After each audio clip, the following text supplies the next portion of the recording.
Welcome back inside the secret Gibby headquarters for another edition of Gibby's Football Podcast. I am your host, Zach McGibbon. We are back for another week of NFL football, breaking down what happened in the last week, previewing what's going to come for next week, and to help me guide me through week 2 of the NFL season, a returning guest from last season.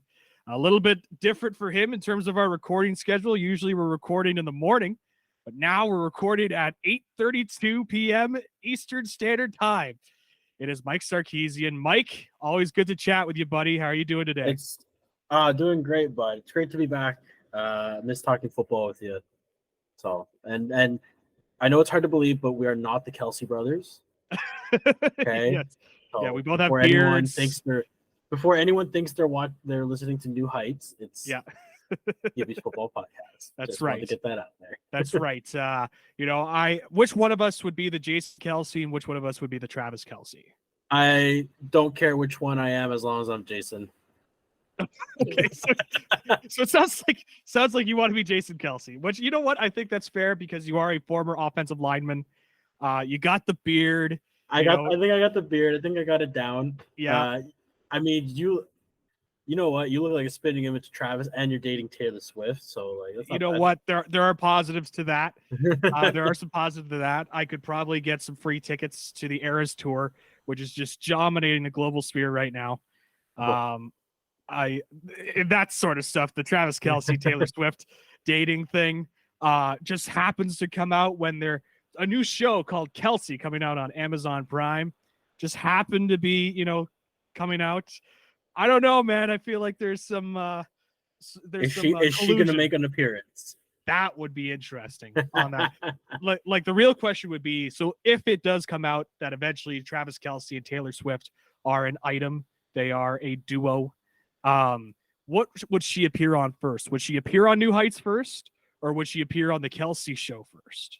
I think it would be the Kelsey show, but I don't think she would actually be there. I think it would just be more of a, or like it would be like Jason like FaceTiming Travis and Right. She's there. You know what I mean? Yeah. In the background, just as a background player. Yeah. Only one of the biggest pop stars of our generation, Taylor Swift, just in the background of the Zoom call or whatever. Dating probably the best tight end, at least in this generation.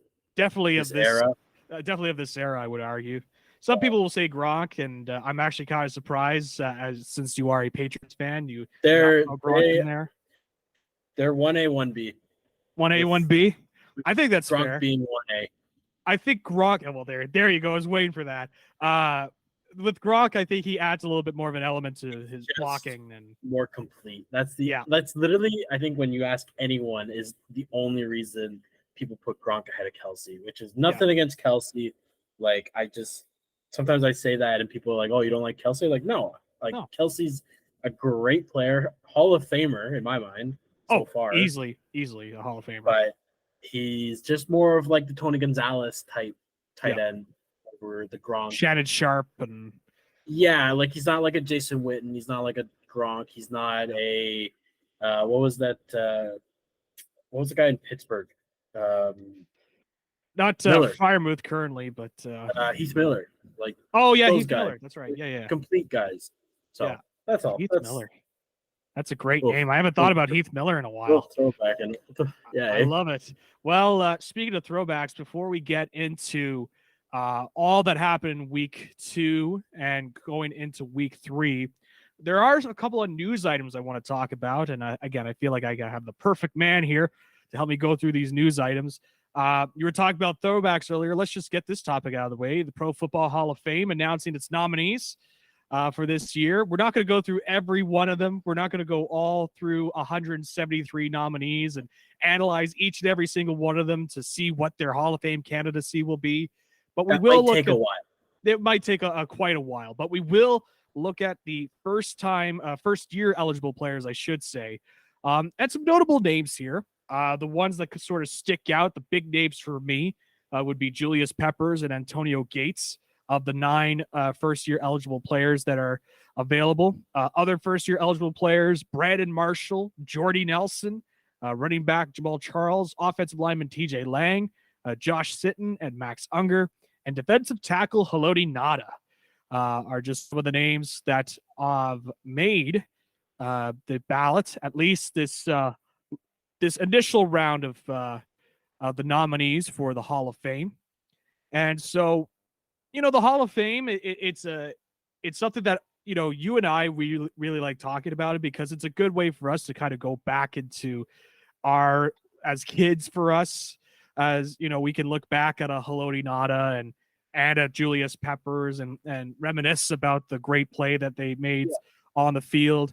But in terms of the actual Hall of Fame, I know some people say it doesn't matter that much to them. Like but I think it's kind of cool to just kind of analyze these players, and then you kind of look at the process that they go through in terms of which of these players are some of the greatest to ever play this game.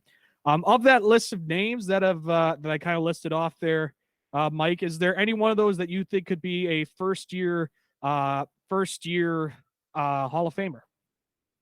Like go in their first year eligibility? I got two, and I think you're gonna 100% agree with me on this.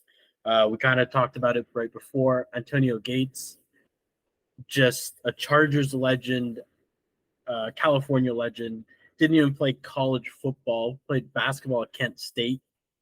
And him and Phillip Rivers, and at the beginning with Drew Brees, just formed this crazy connection that just blew my mind watching that as a kid. And then the second guy, again, I think you're going to agree with me on this, is Julius Peppers. Just dominant. Yeah. That's the only word that comes to mind. Yeah, whenever I saw Julius Peppers play, especially when he was with Carolina, he was just he was one of those key pieces for that Carolina team that went to the Super Bowl. And he continued to just be dominant throughout his career. Even, I know he had a stint as well with the Packers, and that kind of goes under the radar, but he was pretty solid for the Packers as well. I think he played for the Bears for a time period as well. See, you're saying that. I know him more as a Bear. See, there you go. Like when I started watching, it honestly could have been like his first or second year in Chicago. And like, I remember that's whenever you say Julius Peppers, I see him going in more as a Bear than a Panther, but I know he spent majority of his time in Carolina, but I only remember it the second time. Yeah. I never saw him as a Panther, like when he first came into the league. I saw him as a Bear. I thought him and Brian Urlacher and Lance Briggs were such an awesome trio in the Windy City. Even you add like Peanut Tillman, like one of the more underrated corners, I think, of all time. I think I can say that. Yep. That was an awesome defense to watch. Like growing up, getting into football, sitting down with my dad and like watching the Bears play. Like we were never Chicago fans, but that defense was something to watch. Yeah, and the Bears have always been built on defense for so many years, going back to the '85 Bears. And Peppers certainly helped round out that core, as you mentioned, with the Lance Briggs, the Brian Urlacher, Peanut Tillman, the innovator of the Peanut Punch, as they call it. I love it. So fun to watch. Yeah, he was a tremendous player. But yeah, I'm pretty much in agreement. I think those two guys, especially Gates, are players that could go in first ballot. These other guys, like, there's a lot of guys that I see that are Hall of very good players. I was just gonna say that. Like we have gone back and forth a lot about the Jamal Charles one. I remember, I think it came up like a few months ago, and one of us sent the other something about it, and I was in the conversation. I was on the side of this guy's a Hall of Famer. I remember like he carried that Chiefs team on his back, like when the Matt Castle era, and then just I think the beginning of the Alex Smith era. Like that was Jamal Charles's team. But looking back at his stats and like obviously that Chiefs team, when you have to do it all by yourself, the team is probably not going to be that good. So like looking back at his stats, I'm like, oh, okay, maybe maybe it'll take a few years, but like I don't think he'll go in first ballot. No, the big issue with Jamal Charles is he was just injury prone for much of his career. When he was on the field, he was a very good running back. Yes, and I don't want to take that away from him, but the problem was he didn't really hit the field that much. He never had in terms of games started. And granted, some of those games, those seasons, I would imagine are because, some of those Chiefs teams are going to the playoffs, and so you're not going to play the full 16 games, but a lot of 15 games, a couple of 16 games in terms of 16 games played. So at the end of it all, it's like, there are certainly seasons here where you're like, yep, that's a all-pro running back. That's a guy that like, and there was just a stretch there with the Chiefs where they just kept getting these really good running backs. Your Larry Johnsons, your Priest Holmes, Jamal Charles, now Kareem Hunt all of a sudden like broke through. And, and now it's kind of shifted with Kansas City now, obviously with Patrick Mahomes there. And, I don't think Isaiah Pacheco was at the same tier as Jamal but Charles. They got a good little duo.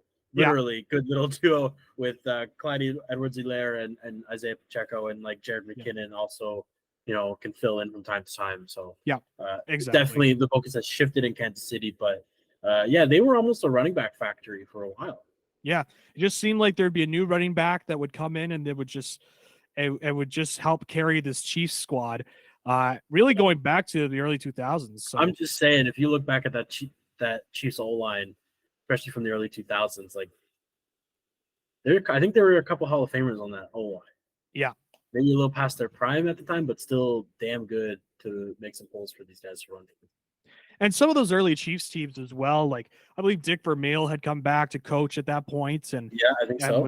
I was coaching those teams, and Trent Green was the quarterback, and they had the human joystick there, returning punts. Dante Hall. And so there were some fun teams, those Chiefs teams early on, and some guys that kind of flew under the radar on the defensive side of the ball as well. So, and so, there was some of those fun Chiefs teams. Another player did kind of want to throw out there, a player that I think could be a really fun inclusion into the Hall of Fame. I don't think he's going to be first year, but I could see him sneaking in. I think Haloti Ngata. Really? Yeah, I really like Haloti Ngata. I was always a big fan of him. He was a nice, he clogged up the middle for that, I think he showed up at the Ravens like late 2000s. So like you got obviously Ed Reed roaming the backfield. You got Terrell Suggs coming over on the edge. Obviously you will probably have the greatest linebacker to ever play the game in Ray Lewis managing the middle. Having Haloti Ngata was just the perfect complement to those guys. Like we were just talking about Peppers with the Urlacher Bears, like Haloti Ngata was perfect for the Ray Lewis defense, Ravens, however you want to say it. The only knock on him for me is he didn't do it well. And I think he must have been all pro a couple times, but I don't think he did it enough. I don't think he was all pro enough. I don't think he had the best seasons. It just kind of, he skyrocketed it and then he almost came crashing down almost as fast as he went. Yeah. He was a big boy. And that was a guy that I think it says here at his peak, he was 6'4", 340 pounds. So that's a lot. He was a big boy, and he did last quite a while in the league. He played from 2006 to 2018 and played for a couple different teams. And he was a guy, he was never the focal point of that Ravens defense. And I think that is a fair argument there. Yeah. But that's what made him perfect for that defense. Yeah.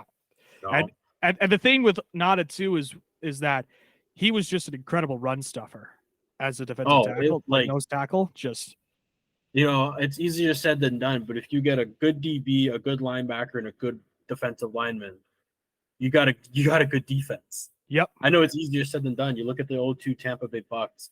You look at the Ravens. We were talking about the Bears from the early 2000s. Literally, I know it's easier said than done. I'm not saying this is easy to do, but you get a solid DB, whether that's corner or safety. You get a solid linebacker, preferably a middle linebacker, and then you just get a run stuffing interior lineman. Mm-hmm. You're almost gold. You're set for the playoffs. Yeah, you're set to make the playoffs. Whether you go on a run, we'll see, but you're almost set for the playoffs. That kind of sounds like the Cowboys defense, the modern day Cowboys defense. I mean, Micah Parsons at linebacker, Trayvon Diggs at defensive back. No. It's Micah Parsons at linebacker. Micah Parsons at linebacker. And Micah Parsons. Well, yes, it is pretty much Micah Parsons. I was going to throw Mozzie Smith in there, the draft pick. Dallas, and run stuffing defensive tackle. Hey, we could throw in Neville Gallimore, Ottawa boy. Well, he almost did make the team, unfortunately. That Neville Gallimore, but hey, he made it. I'm still kind of surprised he did, to be quite honest. He made the team, man. But that Dallas defense is, especially having a guy like Micah Parsons. Yeah, like if they can find, Mozzie Smith, right? Yep. If this guy can turn into at least a Pro Bowler, this defense is set for at least like the next 5 years. Oh yeah. Yeah. And we'll talk about the Cowboys. Don't worry, I will wax poetic about the Dallas Cowboys later on. But we will get there. But it was funny, you just noted when you mentioned like a good linebacker, a good defensive back, and a good nose tackle. I was like, that sounds familiar to me. But we'll debate that a little bit more. But anything else on the Hall of Famers that maybe somebody on the list that has not gotten the Hall of Fame that you think this year could be their year? Or I don't think he'll ever get in, which is sad to say. But the knocks on him is the same thing with the knocks on a guy like Jamal Charles or maybe Haloli Nada is he didn't play long enough, and even when he was playing, he wasn't on the field all the time. But when he was on the field, he made a difference for his team, and he was the reason that they won the Super Bowl in 2006 for the Indianapolis Colts. I'm talking about Bob Sanders. Nice. Yes. Bob Sanders. Look, Peyton Manning is Peyton Manning. That's Sheriff. Top 2 quarterback of all time. Joseph Adai was a great running back for that team. That O-line was solid. Dwight Freeney and I think Robert Mathis was on that team. Yep. Or maybe so. Like Mathis those two guys. On that team, I think. Those two guys turned into a great pass rushing duo, and then obviously, like I got to give a little shout out to Adam Vinatieri, just greatest kicker of all time. That team does not win. That team doesn't make the Super Bowl without Bob Sanders. Yeah, but because he was I don't think he ever played a full season. He didn't play long enough. I don't think he'll ever get in, but he should be in because whenever he was on the field, he made a difference. Yeah. He was the last of a breed of hard-hitting safeties in the NFL. And there are still a couple, but he's the forgotten one because he came up. He was in the same era as the Brian Dawkins, the Palomalus, the Sean Taylor. Like he was in that, but because of he was a quiet guy and unfortunately got hurt a lot, he just doesn't get the same recognition as those guys did. Which those guys deserve the recognition, but he also deserves it, but because he wasn't a loudmouth or just he let his play do the talking, and just not on the field enough. Just wasn't on the field enough. Yeah, but I'm just looking through it. It's like there's only 2 seasons where he played more than 10 games, and both those seasons he was a Pro Bowler and an All-Pro safety. And then the other ones are just 4 games, 5 games, 6 games, 2 games, 1 game, 2 games, like. Just 2006. How many games did he play in 2006? In 2006, it was 4, but in 2007, when he was the Defensive Player of the Year, it was 15. And he was an All-Pro that year. When he was on the first team. When he was on the field, he put up the numbers. Yeah, but he didn't do it. He didn't do it enough. Yeah, so his style just really bogged him down a lot as well. Yeah. Just being that hard-hitting guy, it just took the bumps, and that's a great name. I love watching old Bob Sanders highlights and being like, oh, this guy's if he was healthy. What if question? What if? Absolutely. If he was healthy, I think as you mentioned, he would be in that conversation with a Sean Taylor and an Ed Reed and a Brian Dawkins, Steve Atwater in the 90s. Yeah. Just one of those hard-hitting safeties. Just, the Rodney Harrison. Yeah. Guys. Do I dare say Darren Sharper?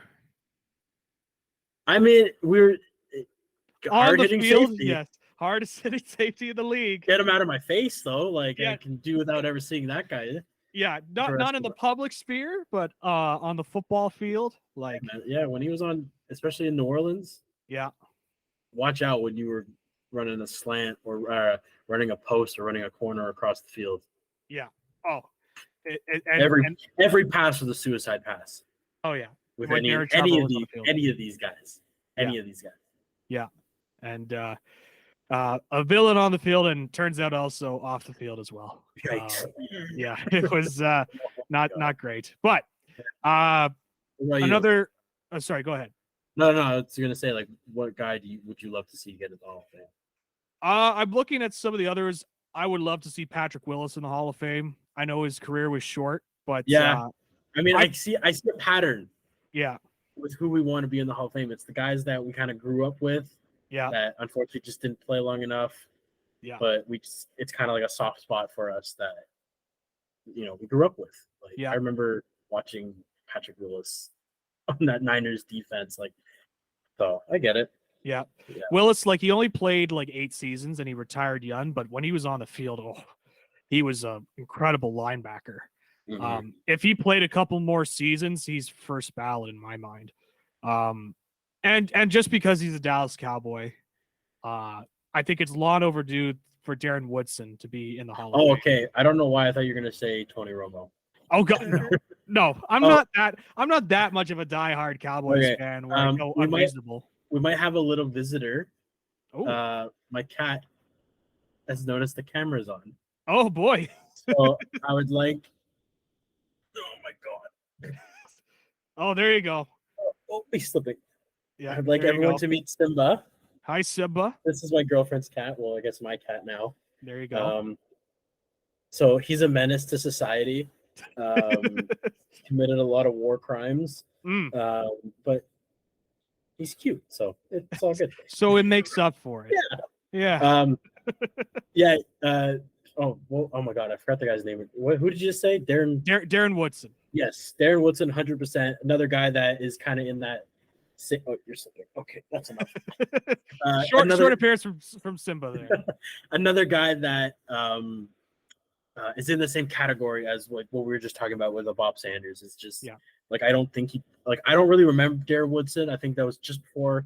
That was before my time too. Before your time too. Okay. Yeah.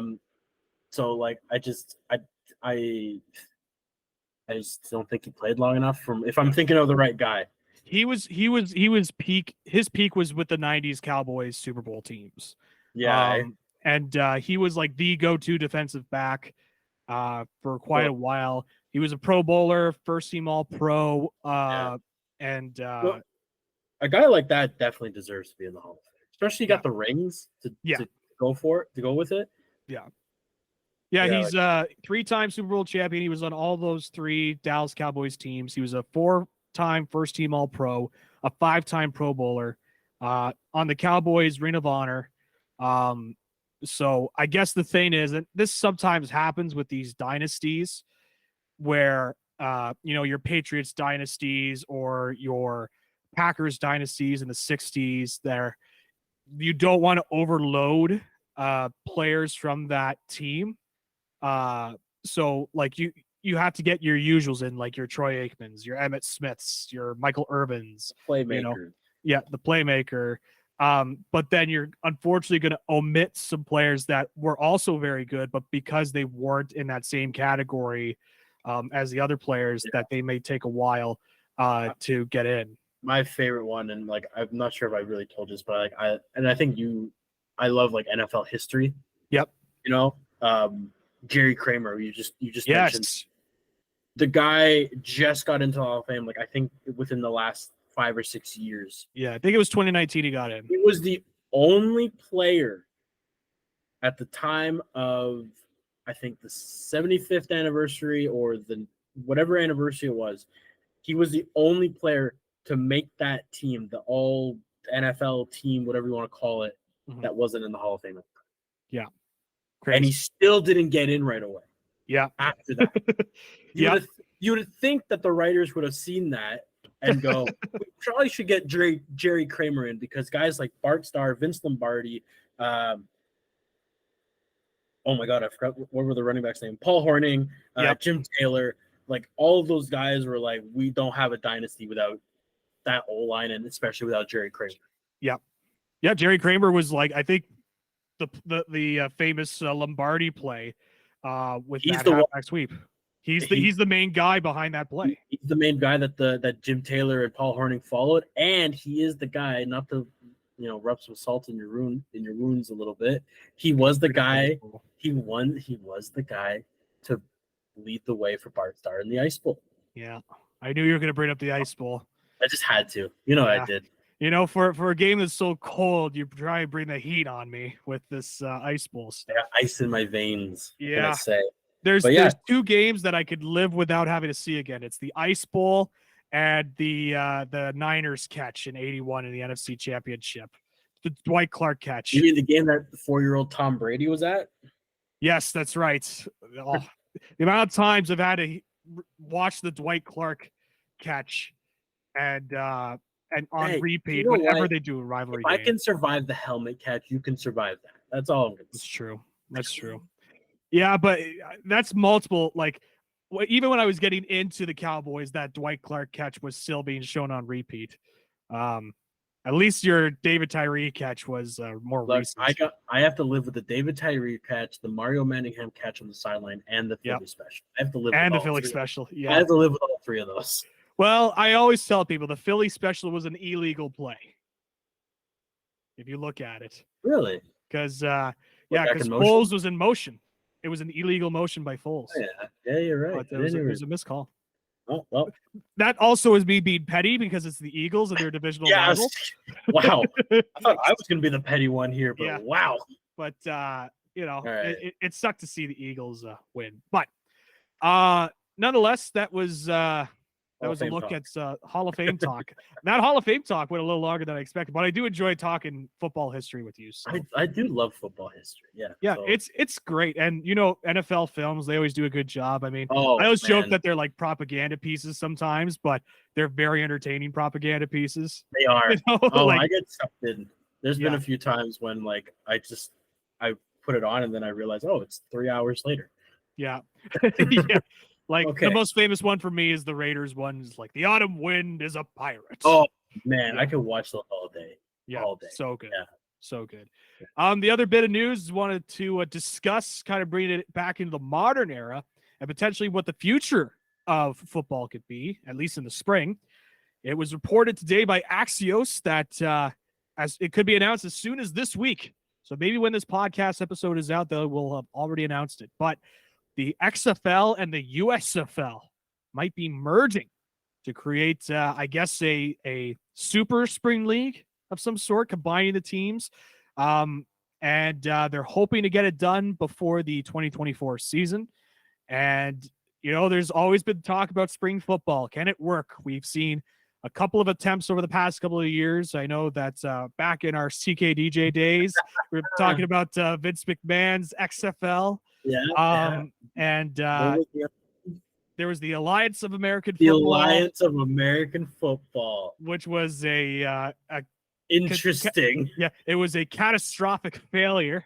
And then the return of the USFL recently, with Fox owning it, and then The Rock buying the XFL after COVID, and they got through a season. And I can tell you, as somebody that Cavante Turpin, I believe, came from the XFL, if not the USFL, as a strong kick returner, punt returner type. And so, spring football. This has kind of been the topic. Can it work? Is it something that can work?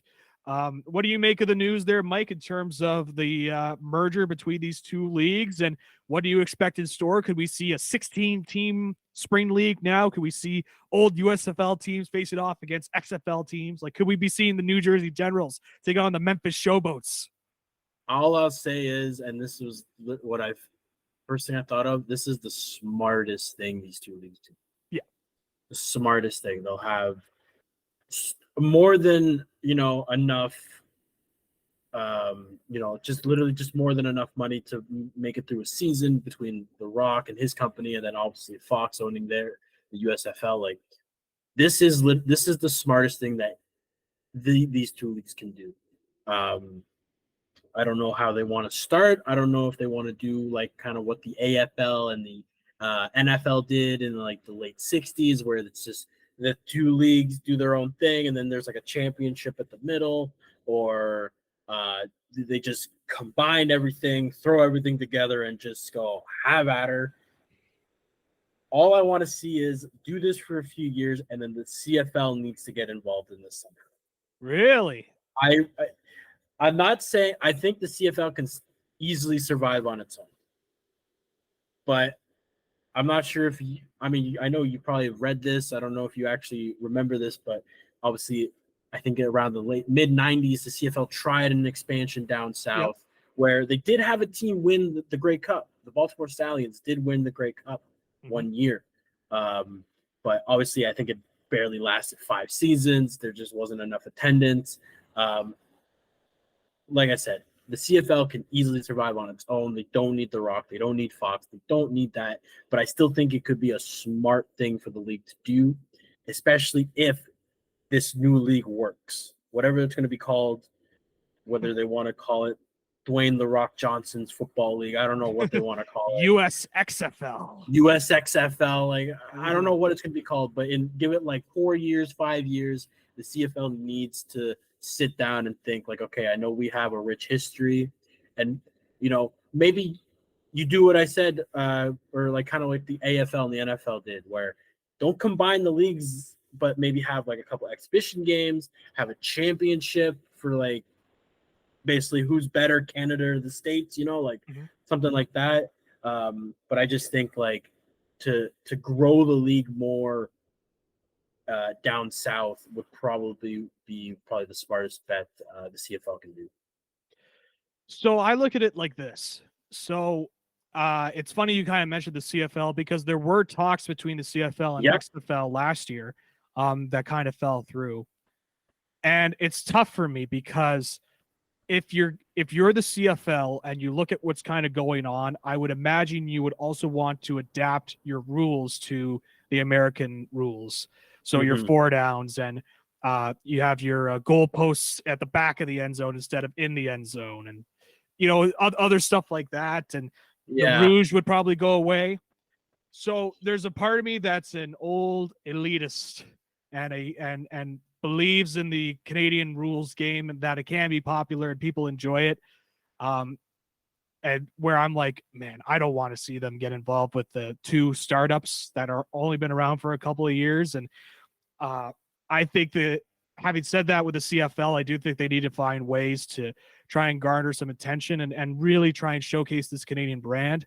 I know with the CFL that they had, I think they had some sort of a survey or something where it came back where it was recommended to go to 4 downs and whatnot. And I hear all that, but the elitist in me, what's the term? Old school guy in me. The Canadian, we grew up with this game. Like, we both played football in high school. We both kind of, so like we grew up playing the 3 downs. We grew up with the roof. We grew up with the field goals at the front of the end zone. It was just how we saw football, except on Sundays, because Sundays was obviously NFL.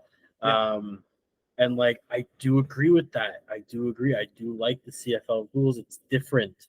And I do think the CFL way can work down south, because it's 3 downs. You got to throw the ball more. You got to air it out as much as you can. So that's obviously what brings the money in. I know, like, running backs are obviously a big part, and I believe they should be paid. I'm just going to say that out loud. Running backs should be paid with whatever was going on with the guys in Indianapolis or the Giants. Like, we'll get into that maybe another time. But like, they deserve to be paid. They're a big part of the team. They're a big part of the game. But CFL, the guys got to air the ball out more, because you only have 2 tries to get a first down.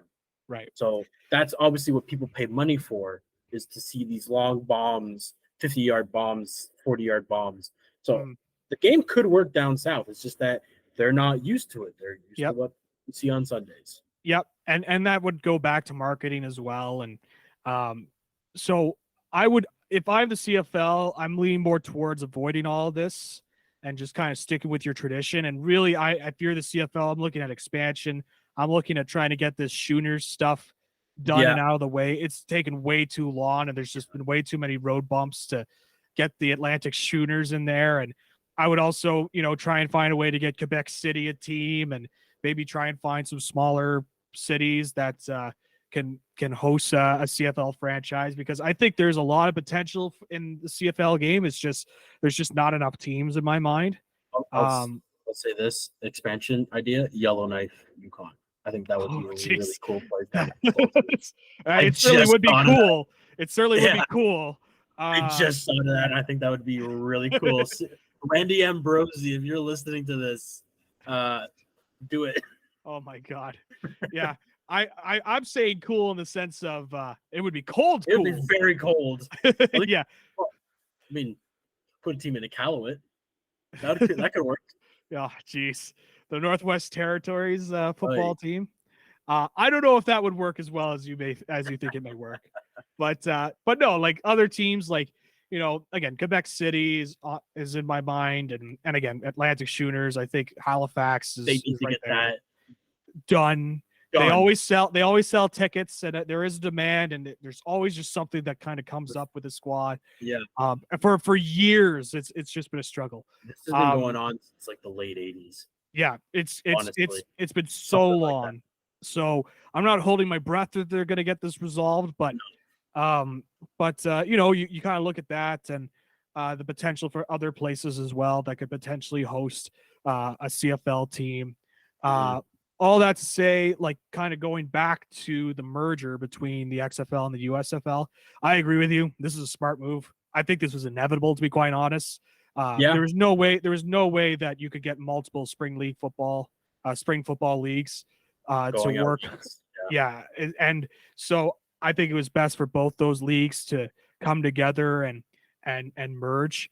The big question for me that I have with spring football now is actually more to do with where is college football going to go, because we've seen it evolve so much with NIL and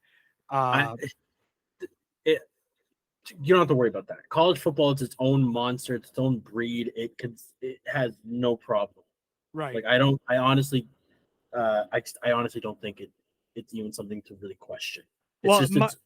What I'm not saying in terms of like, can it survive? Because obviously college football could absolutely survive. It's probably at its biggest it's been in quite a while now, with NIL in there and sports betting getting legalized in a bunch of states. And, I look at it more in terms of, with the popularity increasing of college football, and you kind of already have this mindset that this is not NFL football. This is already your lower tier football, but you're still seeing some very good players playing. And there's always the talk about conference realignment. We're seeing the Pac-12 disintegrate before our very eyes. Now the Pac-4 currently. And I think that's going to go down soon.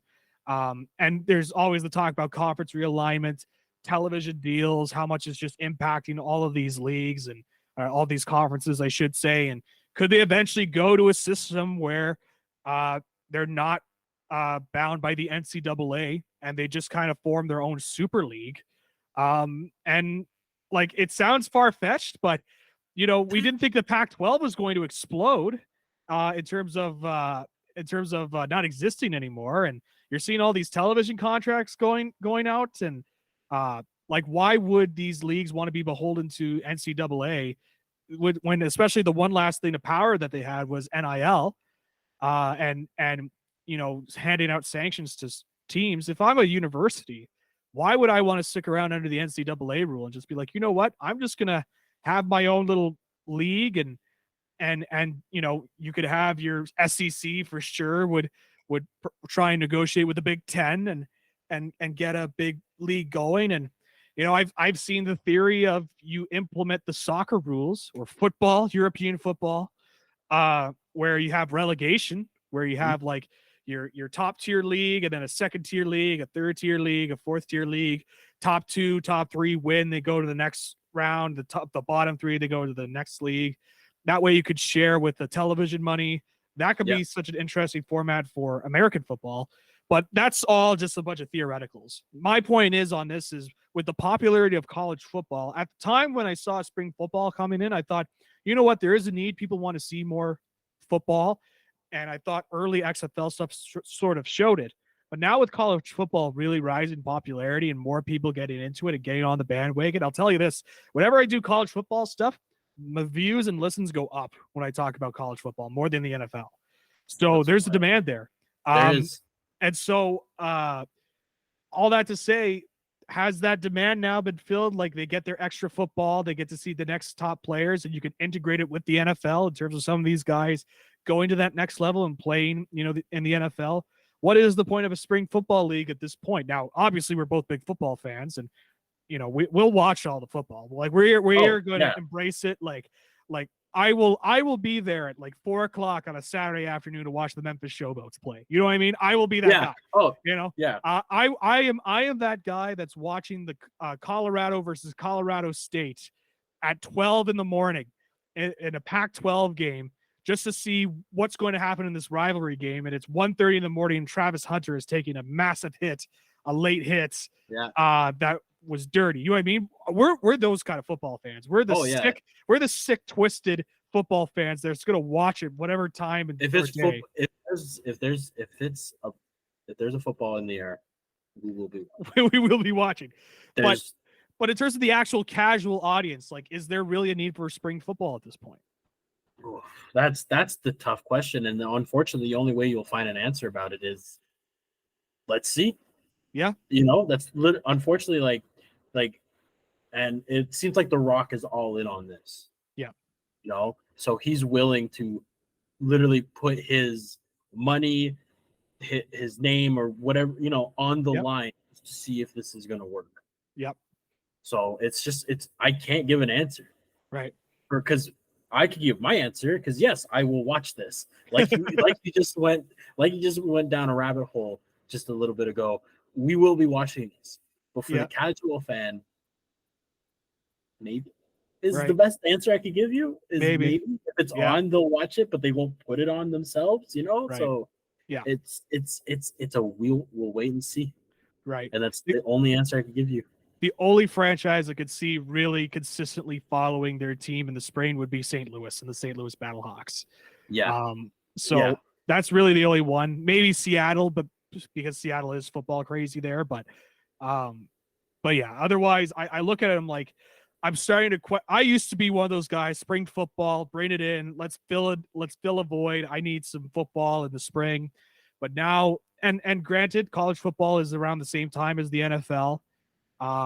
But I do wonder if that need has been filled now with college football increasing. And you mentioned The Rock. It wouldn't shock me at all if it comes out next little while before the season, during the season, or after the season that The Rock sells his stake in the XFL for a nice little profit from what he made when he purchased it. He realized, he's like, all right, I made it bigger than I needed to, and I see the writing on the wall. I can cash out. I can sell my stake, and whatever happens, but I made my money on it. So that could also be a potential there. That could very well happen. So that's all the news. We really broke it down. We went through everything. Everything. Yeah, I went way more in depth than I thought we would. But this is why I had you on, Mike. We are football fans. Yes. Hi. Oh, we love the game. We love it. So yeah, we went in depth on it, and you thought we were in depth on the news. Just wait until we break down week 2 of the NFL season. As I pull up the games here, but it was quite the week of football. The script writers have been really leaning in. It's funny how the NFL has been really leaning in now into the script writer stuff. We saw that commercial recently. With Keegan Michael Key, and those were fun. Those were fun little commercials. And you know what? Like you gotta be able to make fun of yourself for sure. So the NFL is doing that, and it gives me a good laugh. It gives a lot of people a good laugh. Yeah. And you know what? Like ever since that NFL 100 commercial, and I think I mentioned this to you as well. Ever since that NFL 100 commercial, the NFL has really delivered on their marketing. Just really like they've done a really good job of promoting themselves. It's the kind of marketing that I wish the NHL would find a way to latch onto, because it's a fun product, but they're so stuck in their ways in terms of like old school mentality, the same coaches. You know, Connor McDavid should be this like recognizable name to a bunch of people, and unfortunately, he's just not. Like, Connor McDavid's probably one of the best hockey players to play the game. As someone who is also a giant hockey fan, he is the best hockey player in the league right now. And he does not have the same cachet that a Crosby or Ovechkin had when they came into the league. So I kind of wish they had that similar marketing where I could definitely see that, and I would definitely love to see that. Yeah. So all that to say, let's start off with a Thursday nighter from this past week. Minnesota Vikings versus the Philadelphia Eagles. The Eagles looked to have been dominating early and had a little bit of a comeback for the Vikings, because it is the Vikings and they can never just roll over and die. They always have to be, when they lose, it always has to be by one score. Like, it can just never be easy as a Vikings fan. But the Eagles were able to come back and should say maintain their lead and get the victory here. And once again, Kirk Cousins, he lights up the stat sheet, 344 yards passing. Looks like he's this otherworldly QB, and 4 touchdowns. 364 yards passing, 4 touchdowns. Justin Jefferson has a big game. And, you know, Jalen Hurts wasn't exactly lights out while he was playing, but he wasn't horrible either. Really, the star was DeAndre Swift. I was just going to say, if you don't want to talk about the Eagles offense, Jalen Hurts had, I wouldn't say very little to do with it, but like that, they just ran around DeAndre Swift. 175 yards, 6.25 average is mind-boggling. That's a lot in the NFL.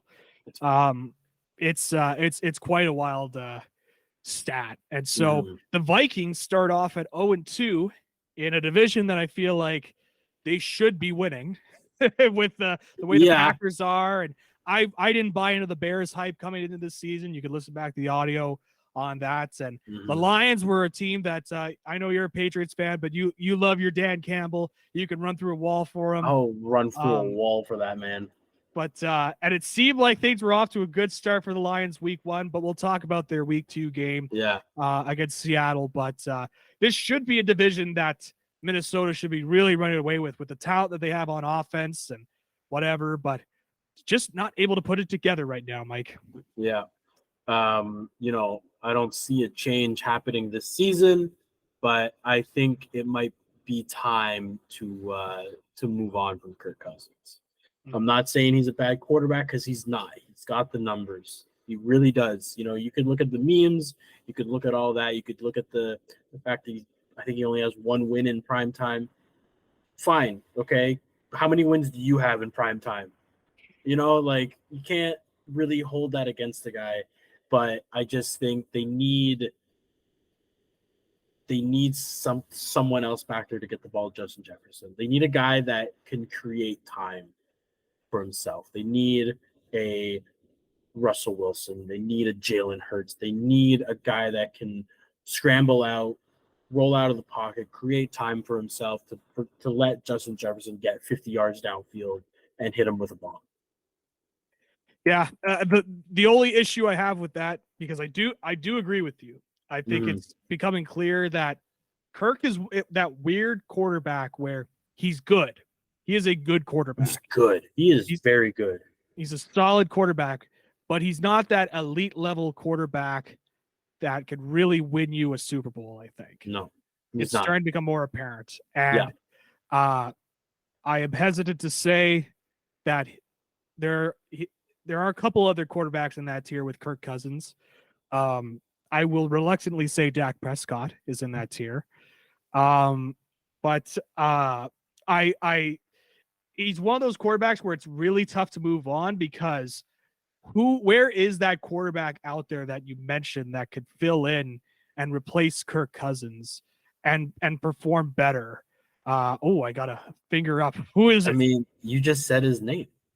No, don't you dare say Dak Prescott. They're gonna start. Trey Lance is the starting quarterback for the Dallas Cowboys next season. No, he's not. So they're gonna move on somehow from Dak Prescott. No, and I think that's Minnesota not would be a happening. great spot for No, that's not happening. It's not happening. him. I will not allow that to happen. I'm Cooper standing Rush by. is going to get more opportunities than Trey Lance this year. Trust me. This year probably, but next year Trey Lance is going into camp as the starter. I'm calling it right now. It's on recording now. It's You're on. locked in. I'll. Hey man, I will sometimes you got to be grab the bull shocked. by the horns. I will and I'm be going with shocked if this. Trey Lance is the starting quarterback. He's next starting year. quarterback. He's going to the camp as a starting quarterback. Well, we'll talk about the Cowboys more in a little bit, but I will say one of the bright spots on the Vikings right now offensively is Jordan Addison. He is coming through as a wide receiver too, behind Justin Jefferson. He is so fast. Yes. See him getting behind. Like the Eagles have, they lost a couple guys in free agency in that secondary, but they're still good. Like Darius Slay is still a top 10 cornerback. James Bradbury is, in my mind, is a top 10 quarterback when he's on. And this guy was just flying past him. Yeah. Just with nothing. Just I don't even think he sweat during that entire game. No. He just did not break a sweat. Yeah. Speaking of sweat, Josh Sweat on the defensive side of the ball had a very good game as well. Yeah. For the Eagles. And so, in the case of Addison, obviously it's becoming clear he's an upgrade over Adam Thielen at this stage. I know we're only a couple games in, but I think it's fair to say that's a good conclusion to make. Yeah. Really with the Vikings, and this has just been the Vikings for years now. They have the talent, the roster. I think their coaching is good. I think O'Connell is under that McVay tree. Like, I think he knows the modern day offense and knows how to utilize guys like a Justin Jefferson. It's just now they have to put it all together and win some football games. Yeah. And he's definitely the coach for that team. So it's hopefully they can get out of this rut that they dug themselves, get to at least let's get them to 2-2, get themselves to 2-2, and then go from there. Basically start at 0 again and go from there with the season. So that's the Thursday nighter out of the way. Let's get into the Sunday slate of games. My favorite time of the week. Sunday, 1:00 in the afternoon, getting ready. For me, I've got NFL Red Zone on, just waiting for that first kickoff and waiting for the 7 hours of commercial-free football to blast into my ears. But let's start off with the Baltimore Ravens and the Cincinnati Bengals. A lot of questions about the Bengals now. It seems like that Joe Burrow may have re-aggravated that injury. And the Ravens just looked way more efficient with the ball out there than the Bengals did. The Bengals just they especially the case of Burrow, really haven't taken off at the start of the season. And I've noticed that's kind of been a pattern with the Bengals the last couple of years with Burrow. They don't start off very hot. No. Then around week 4, week 5, they start to click. And all of a sudden, the high-powered, the high-end talent of Jamar Chase and T. Higgins and Joe Mixon and Burrow, obviously, they really start to come through. Yeah. But it feels like a tale as old as time where Joe Burrow's just taking all these hits. This offensive line isn't great. I mean, stop me if you've heard this before. And I will say in the case of the Ravens, they got a new offensive coordinator, Todd Monken. They're changing things up. Lamar is kind of throwing the ball a little bit more.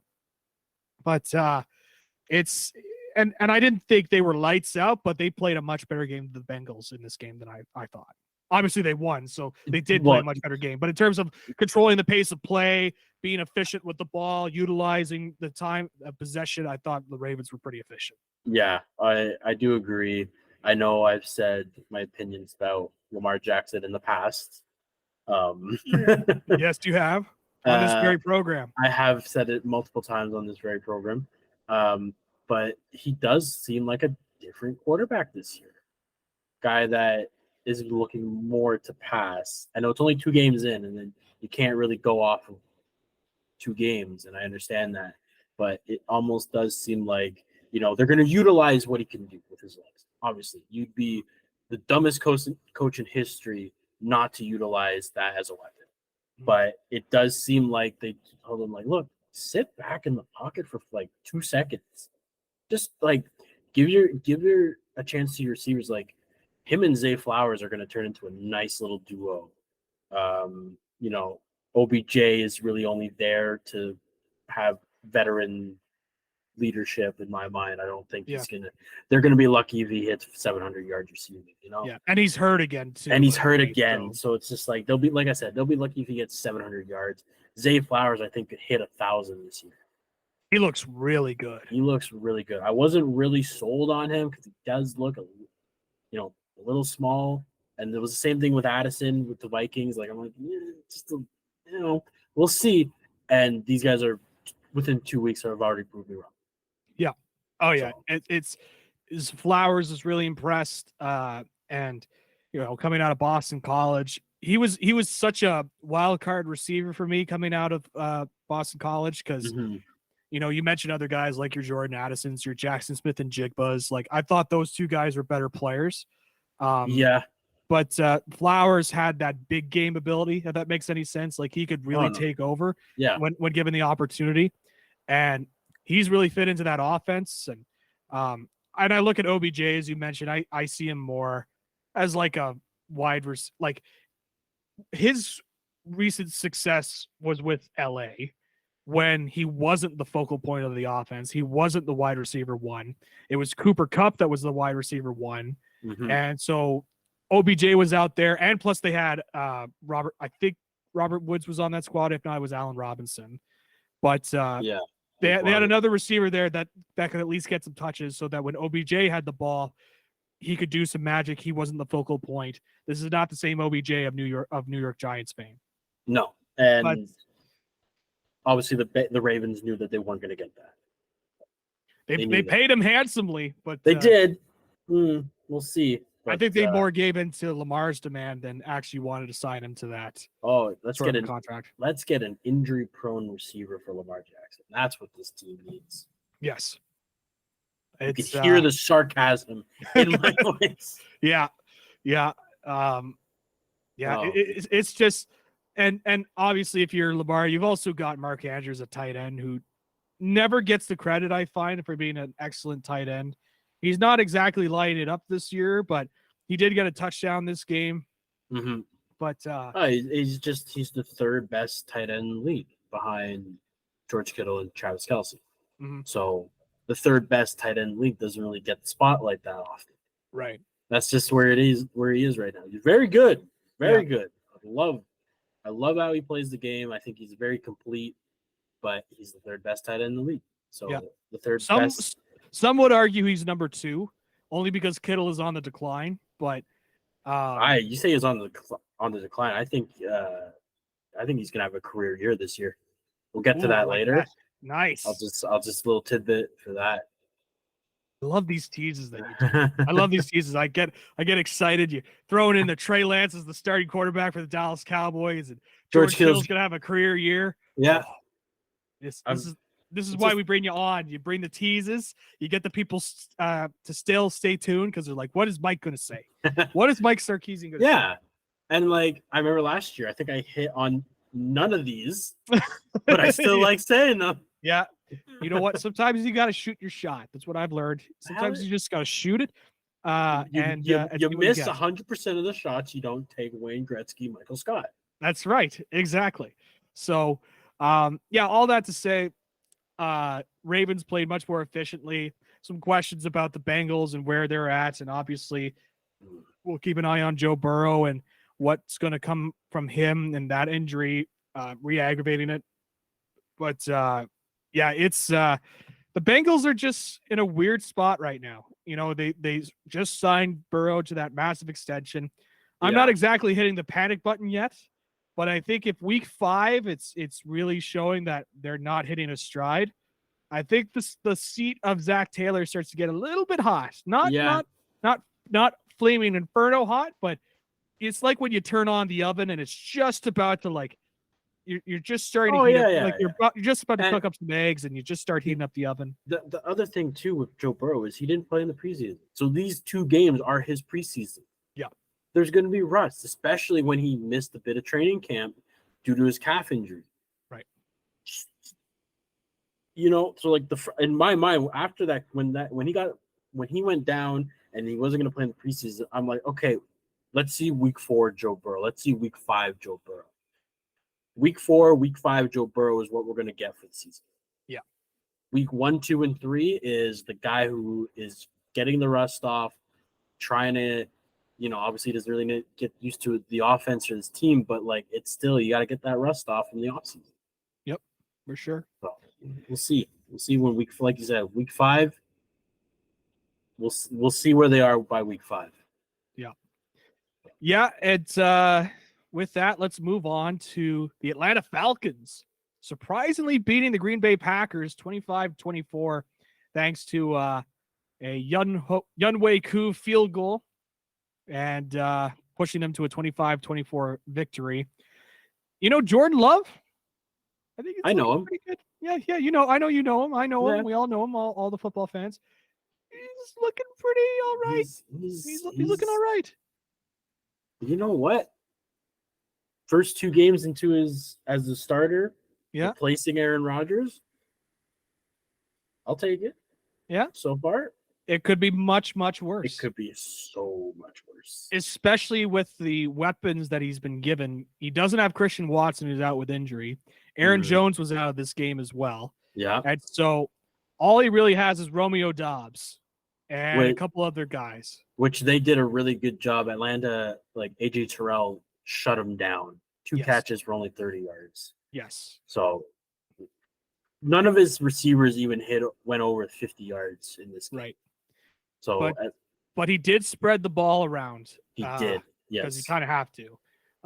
With what you've got, just see who could really take over, and there are players like with the Packers, especially on the defensive side of the ball. There are players I really like, but the Packers offense was always like going into the season like, man, they're not really giving Jordan Love much to succeed with.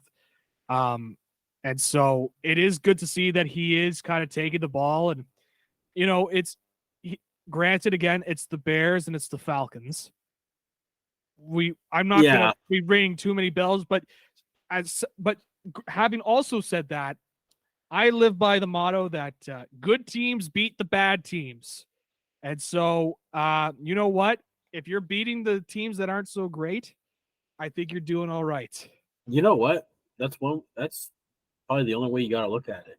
Yeah, especially if you're a Packers fan. Yeah. Now, having said that, they did fall to the Falcons, and I find that was more the Falcons. Like, the Falcons frustrate me, man.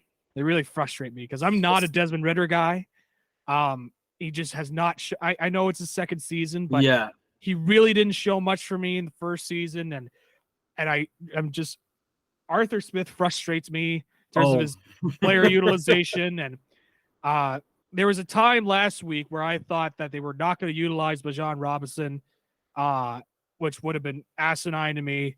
But fortunately, Bijan Robinson, they realized, hey, he's pretty good when you give him the ball. Yeah. So let's give him 19 carries, and he'll run it for 124 yards. I'll take it. And also, under the radar, Tyler Algier, who was a solid back for Atlanta, had 1,000 yards rushing last season, kind of flew under the radar. That's a good little duo there. Drake London is a solid receiver. He's a guy that I was kind of circulating as having a potential breakout. And so there are pieces there. And you mentioned AJ Terrell, a very good pickup on the defense. They also brought in a couple other defensive guys that look pretty good. And they're in a division where they could easily win it because the division is just so bad. Notice I haven't mentioned the name Kyle Pitts yet. I was looking at analysis. Looking at his stat line, 2 catches for 15 yards. Yeah. So where do we stand with Pitts? Is it because of him, or is it because Arthur Smith's just not utilizing him?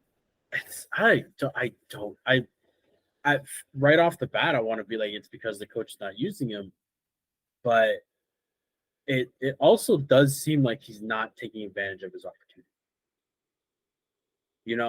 I hate saying that about players because I'm not in the locker room. I don't know these guys personally. I probably have no connection to Kyle Pitts at all. I I do not know anyone that knows someone that knows someone that knows someone that knows him.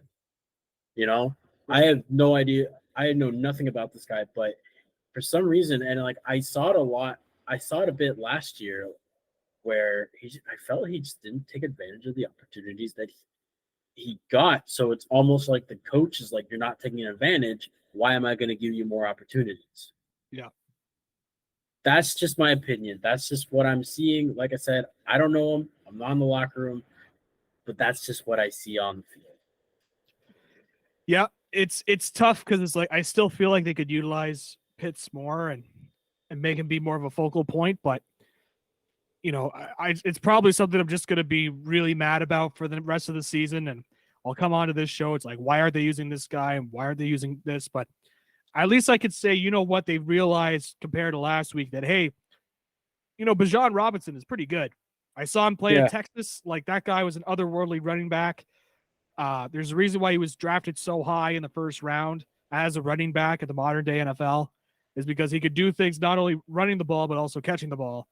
And so he's must-see TV, pretty much. Is. And so he brings that element to that Falcons team. And again, as I mentioned, coming back in the second half to win this game against Green Bay. And so the Falcons open up the season 2-0 and look to be early division favorites. Don't think anyone saw that coming. Nope, not certainly I. Yeah, so certainly not I. There, 3 teams in that division are 2-0 right now, which is crazy. I don't think anyone saw that coming. No. I think the only team I had penciled in to be 2-0 at this point in the year was the Saints. Yeah, I think I probably would have put the other teams at probably 0-2, maybe at least obviously 1-1, since we've only played 2 games. Yeah. Well, let's talk about one of those other teams. Let's talk about the Tampa Bay Bucks beating the Chicago Bears 27-17. Seems like Baker Mayfield is playing pretty well. He's kind of finding his footing in Tampa Bay. And look, I didn't buy into Mike Evans was going to have a down season. Mike Evans has been having 1,000-yard seasons every single year with worse quarterbacks than Baker Mayfield. Like, he's had to get the ball thrown to him from Ryan Fitzpatrick, Jameis Winston, Tom Brady. Obviously, well, he's not a bad quarterback, but you know what I mean, right? Like, yeah. Obviously, that's the best quarterback he's ever played for, arguably the greatest quarterback of all time. And so I see that, and I'm like, why do people continue to count out Mike Evans? Yes, I know he's in a contract year. Yes, I know that he doesn't have the greatest quarterback in the world, but let's not forget, it is Mike Evans. Like, the guy just puts up numbers. He's always been a guy that can come out and ball. And this was just another example of that. This game where Mike Evans had a very good game. He's this generation's Larry Fitzgerald. Yep. I think that's a great comp, actually. The guy's just going to ball out every year. He's going to put up 1,000 yards. And you know what? It's the perfect, in my mind, it's the perfect comparison, because Larry also did not have any quarterback until he only had Warner for 3 years, maybe? Yep. And then it wasn't until then he went down again, and then Carson Palmer showed up, and so he's this generation's Larry Fitzgerald, doing it with, guys that are very familiar, like guys with names recognized, but just aren't the franchise type guy, obviously other than Tom Brady. Mm-hmm. But it's honestly, it's just like the coaches are just like looked at Baker Mayfield and just throw it to 13. Yep. If you get into a bind, find 13. Yeah. And if he's not there, and if he's not there, throw it to Godwin. And if 13's not there, throw it to 14. Yeah, exactly. There's worse options in my mind, and Baker Mayfield's probably in the best place to be right now.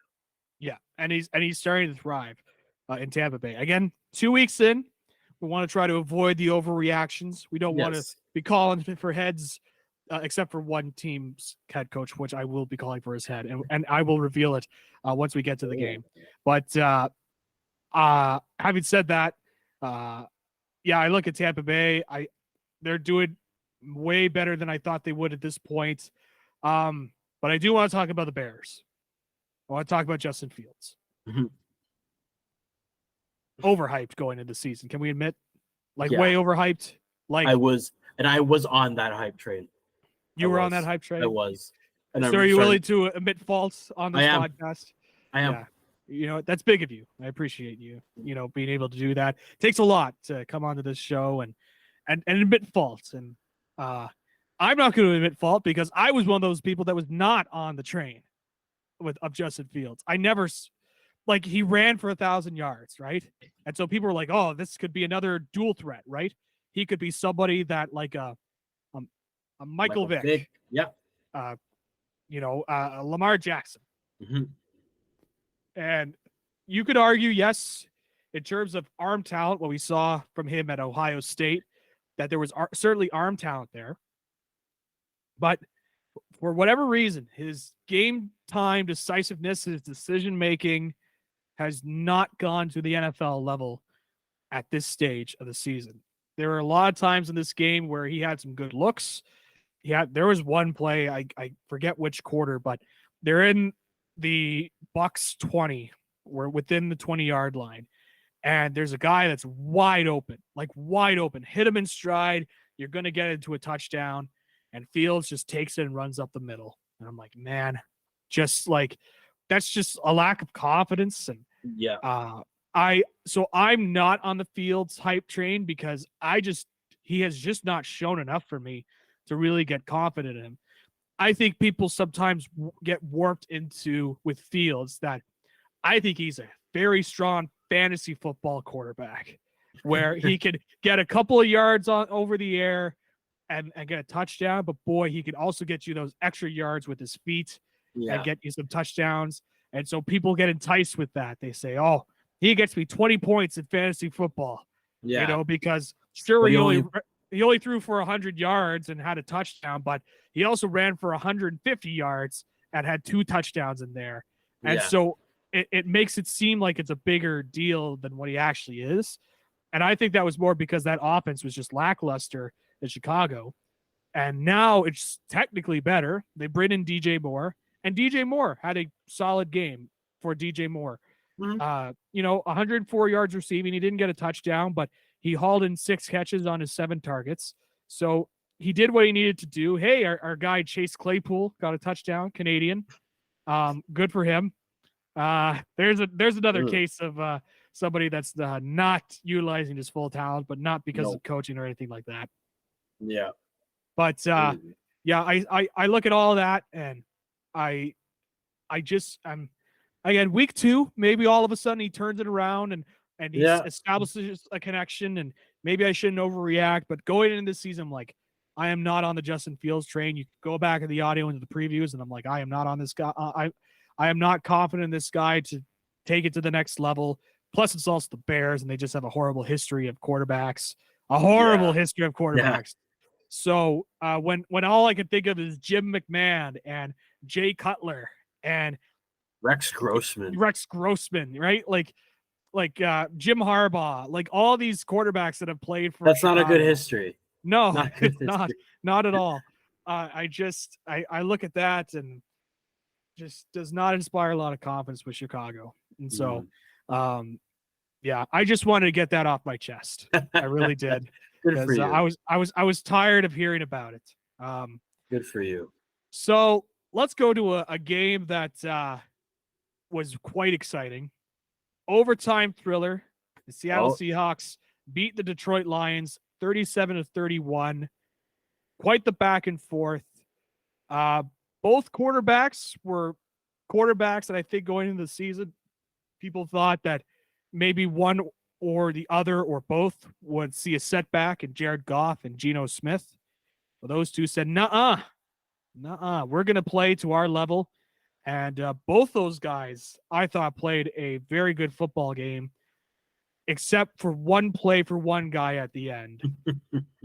And that, unfortunately, will overshadow his tremendous performance. And that was Geno Smith running around like a maniac, taking the sack in his own 5 when he was at the 20. And giving a prime opportunity for the Lions. Now again, the Lions they took advantage. Obviously, they scored the touchdown. Seahawks are able to get the win. Tyler Lockett got the win in overtime.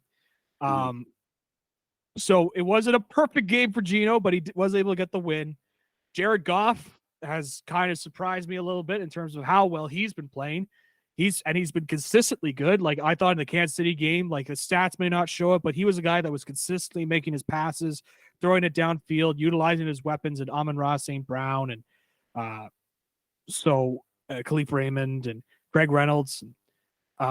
So I see that, and so and I think that also kind of goes back to their offensive coordinator there, Ben Johnson, for the Lions. I think he's he was getting some head coaching looks, and you can tell why, because he knows how to utilize Jared Goff. Yeah. For some reason I was going to say Josh Dobbs. I don't know why, but he knows how to utilize Jared Goff. And if you notice, they love to do a lot of play action. I think there's a reason why they brought in Montgomery and obviously Jahmyr Gibbs, is because they want to be somebody where I saw this stat. It was kind of pointed out to me that when Jared Goff was with the Rams and they had Todd Gurley and some other good running backs, they utilized a lot of play action, and Jared Goff looked really good off of play action. Yeah. And I think they realize, hey, that's a strength of his. He knows how to play off of play action.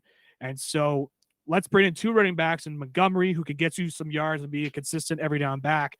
Jahmyr Gibbs could be a great change of pace back and could also catch out of the backfield. And he hasn't been exactly amazing, but he's still been a vital player for them. And also that offense for the Lions is good.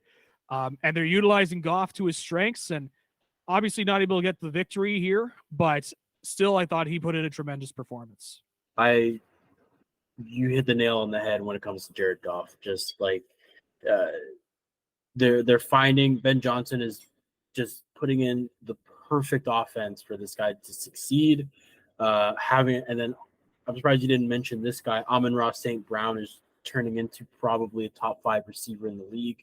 Yep. And just it's a guy that Goff can trust. You can make an argument that he never really had a guy like that with the Rams, other than maybe Brandon Cooks, but that was only for I think a couple of years.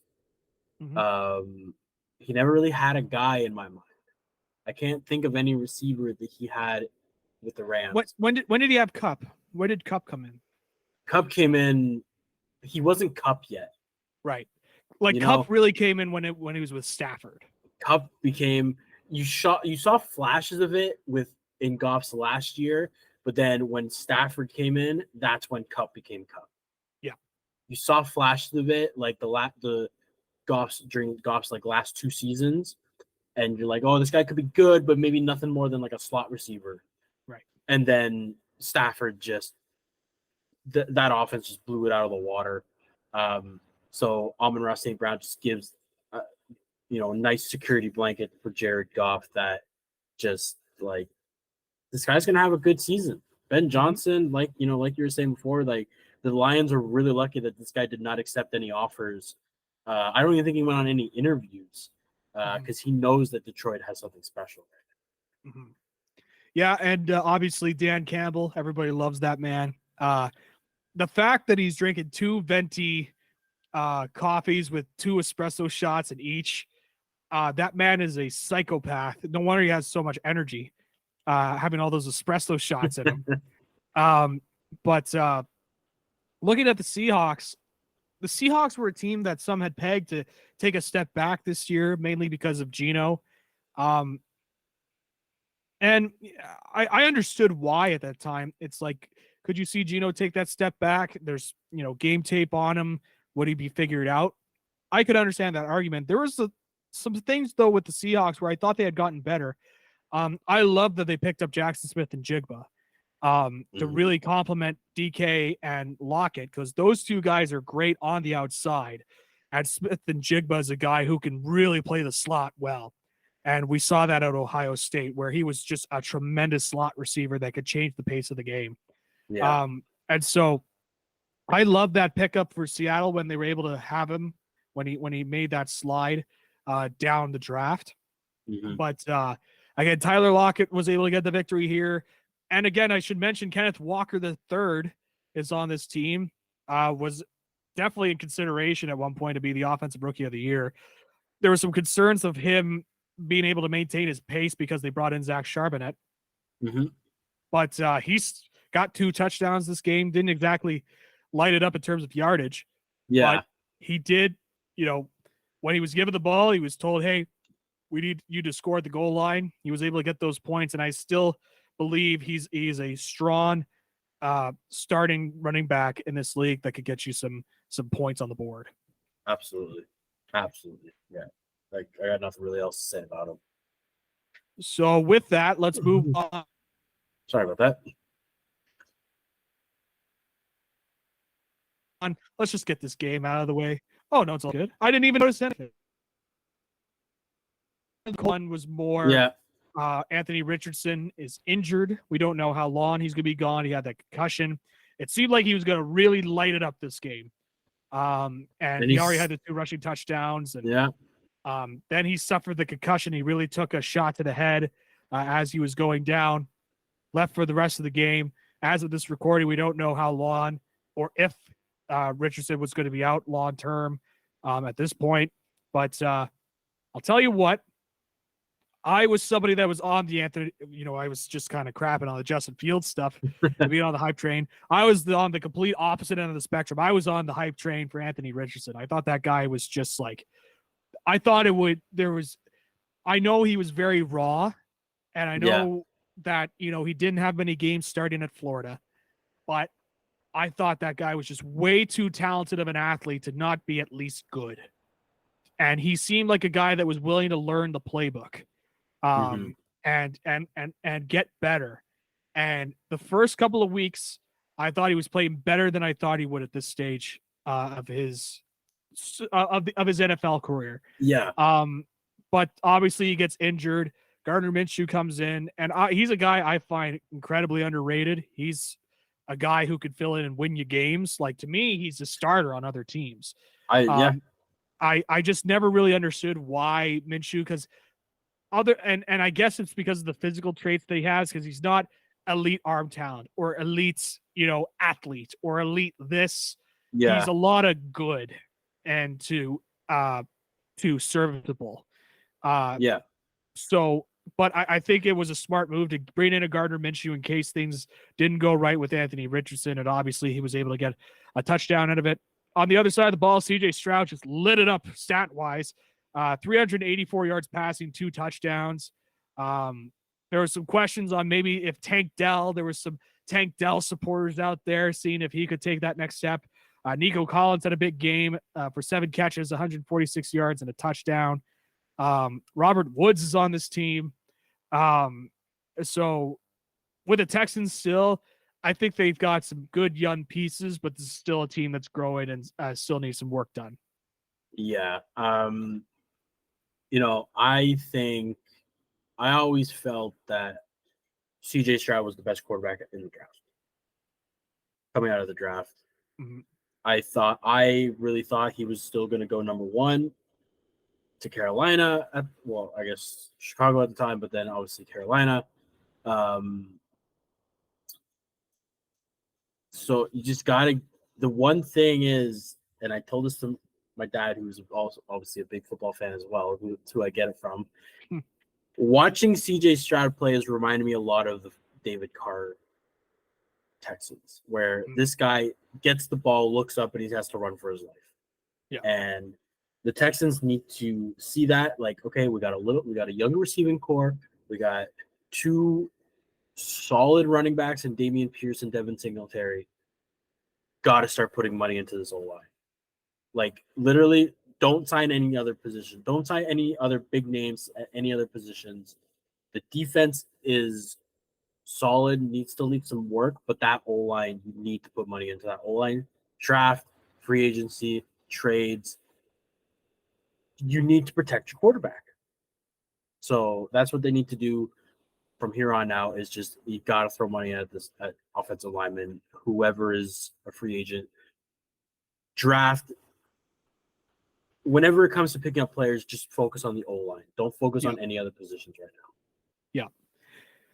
Moving on to the Chiefs and the Jaguars, a game that I thought would be much more exciting than what it was.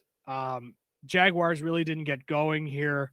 Yeah. Trevor Lawrence was kind of middling at quarterback, didn't get any touchdown passes, and just really wasn't able to get things going for the Jaguars. You have the return of Chris Jones and Travis Kelce on the Chiefs side.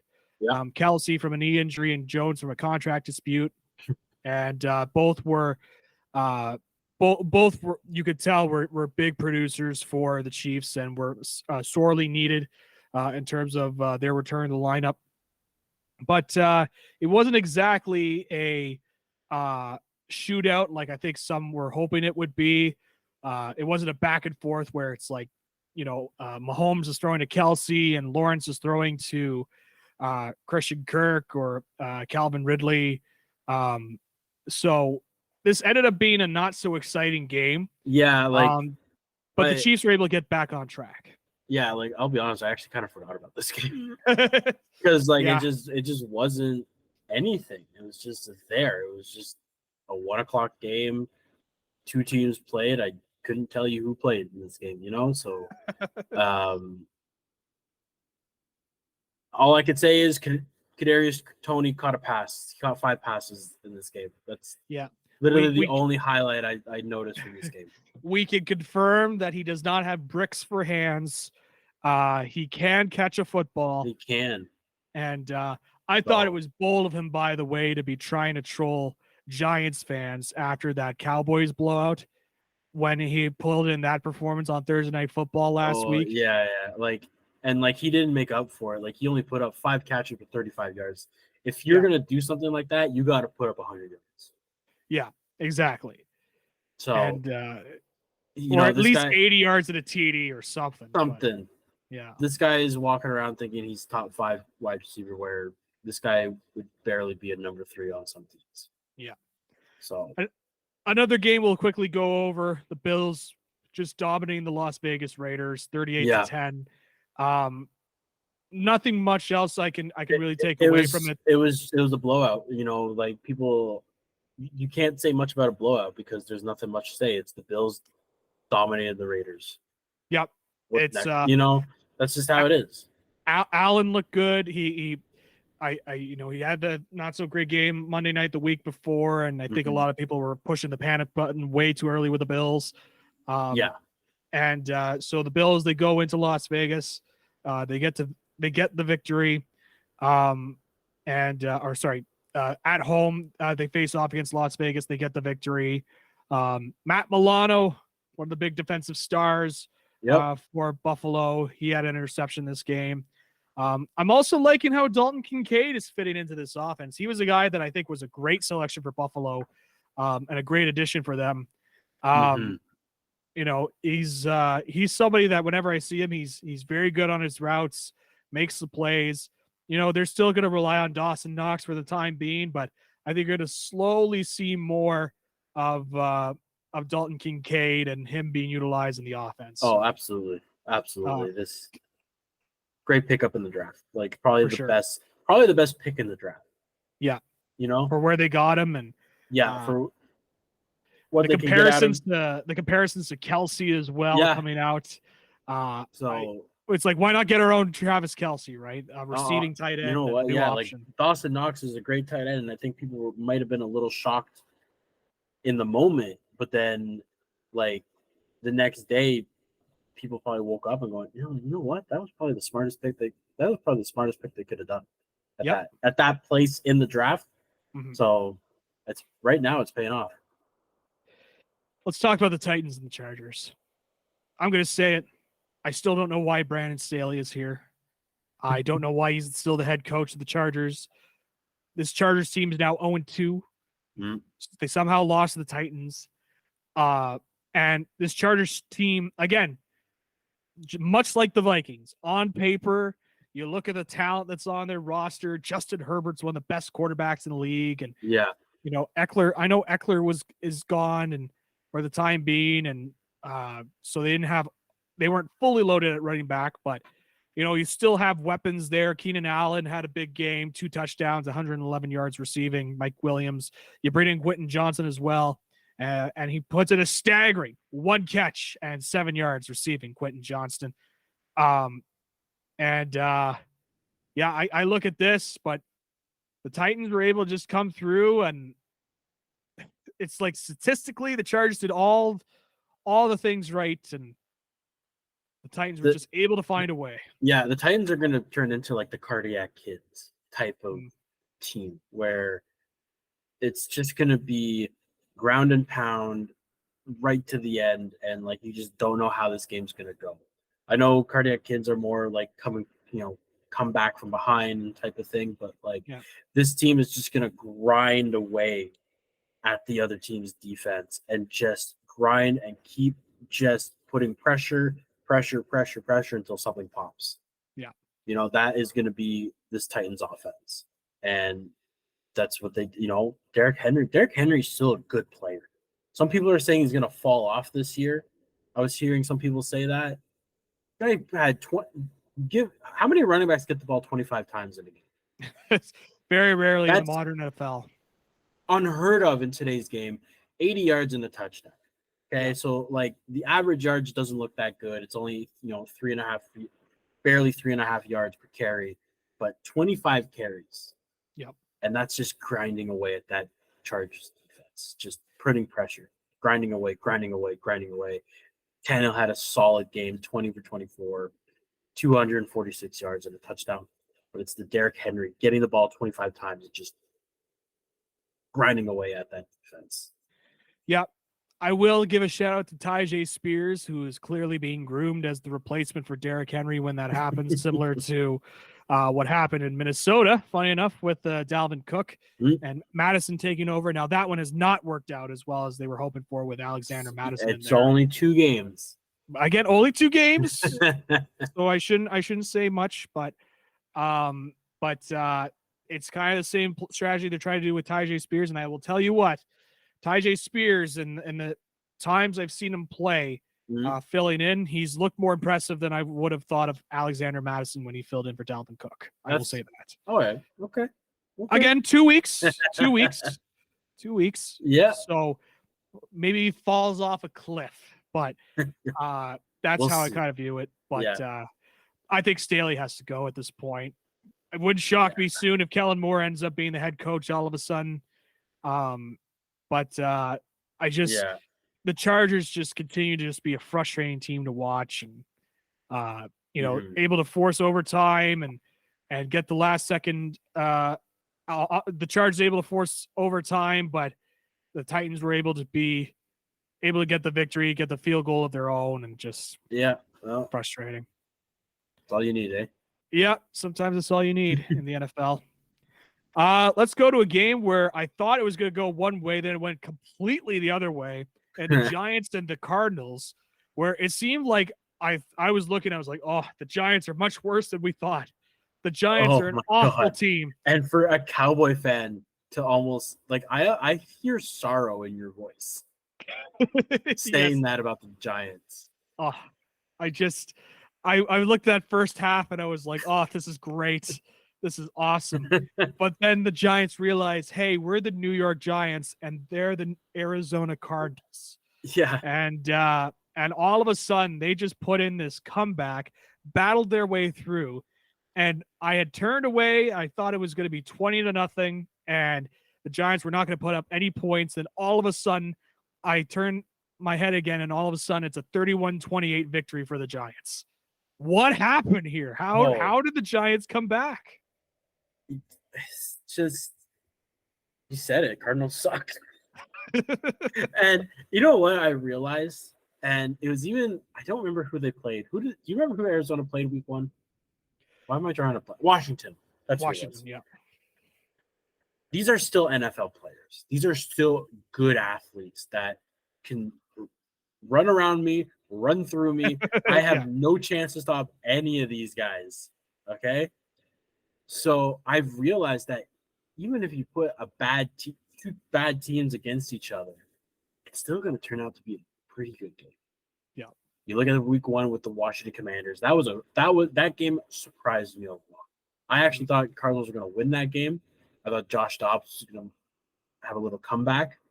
And then they went up 20-0 over the Giants. I'm like, oh man, like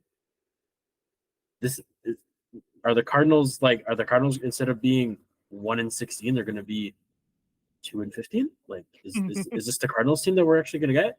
But unfortunately, they're the same old Cardinals. Yeah. It's tanking for Caleb Williams is at this stage. Yeah, he's going to stay at USC until another team tanks for him. Yeah, he is not going. He will find a way to have eligibility for the next 5 years. Yeah, so he just doesn't go to Arizona. Yeah, he'll make his money off of NIL. I'll tell you what.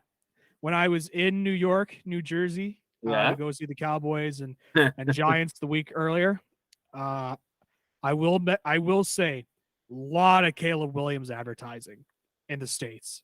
A lot of Caleb Williams advertising, especially for Wendy's. A lot of Wendy's, shockingly. Because that makes sense. I don't know why. I would watch ESPN and there would be Caleb Williams trying to sell me a hamburger, and he's throwing a bag at Matt Leinart and the Big Ten crew at Fox. It's all right, cool. But Caleb I don't know Williams, why. I don't know why, but I feel like I gotta go get a Wendy's now. Yeah, and now all of a sudden I'm like, man, thank you, potential first overall pick Caleb Williams. I am gonna go get this. They had this nacho cheeseburger that they're selling there. Oh, I believe that's what it's called, a nacho cheeseburger. Cheeseburger. I'm just good with my Baconator. Yeah, that's all I get. Same here. I'm a good old fashioned Baconator guy. Man, love me a good Baconator. I don't want one now. DoorDash one right now. Hell yeah.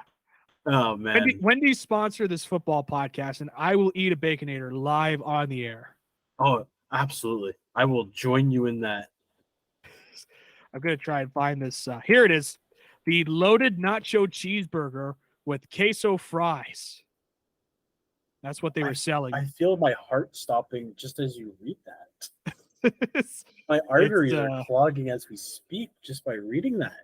That was the big hot button item that they were selling in the U.S. Wendy's. I don't think they're selling it here in Canada. I don't think so. Because I have not seen it in my local Wendy's here. But apparently it's supposed to pay homage to 2 American tailgating classics, cheeseburgers and nachos. Okay. That makes sense why there's that football endorsement, I guess. And now I'm hungry.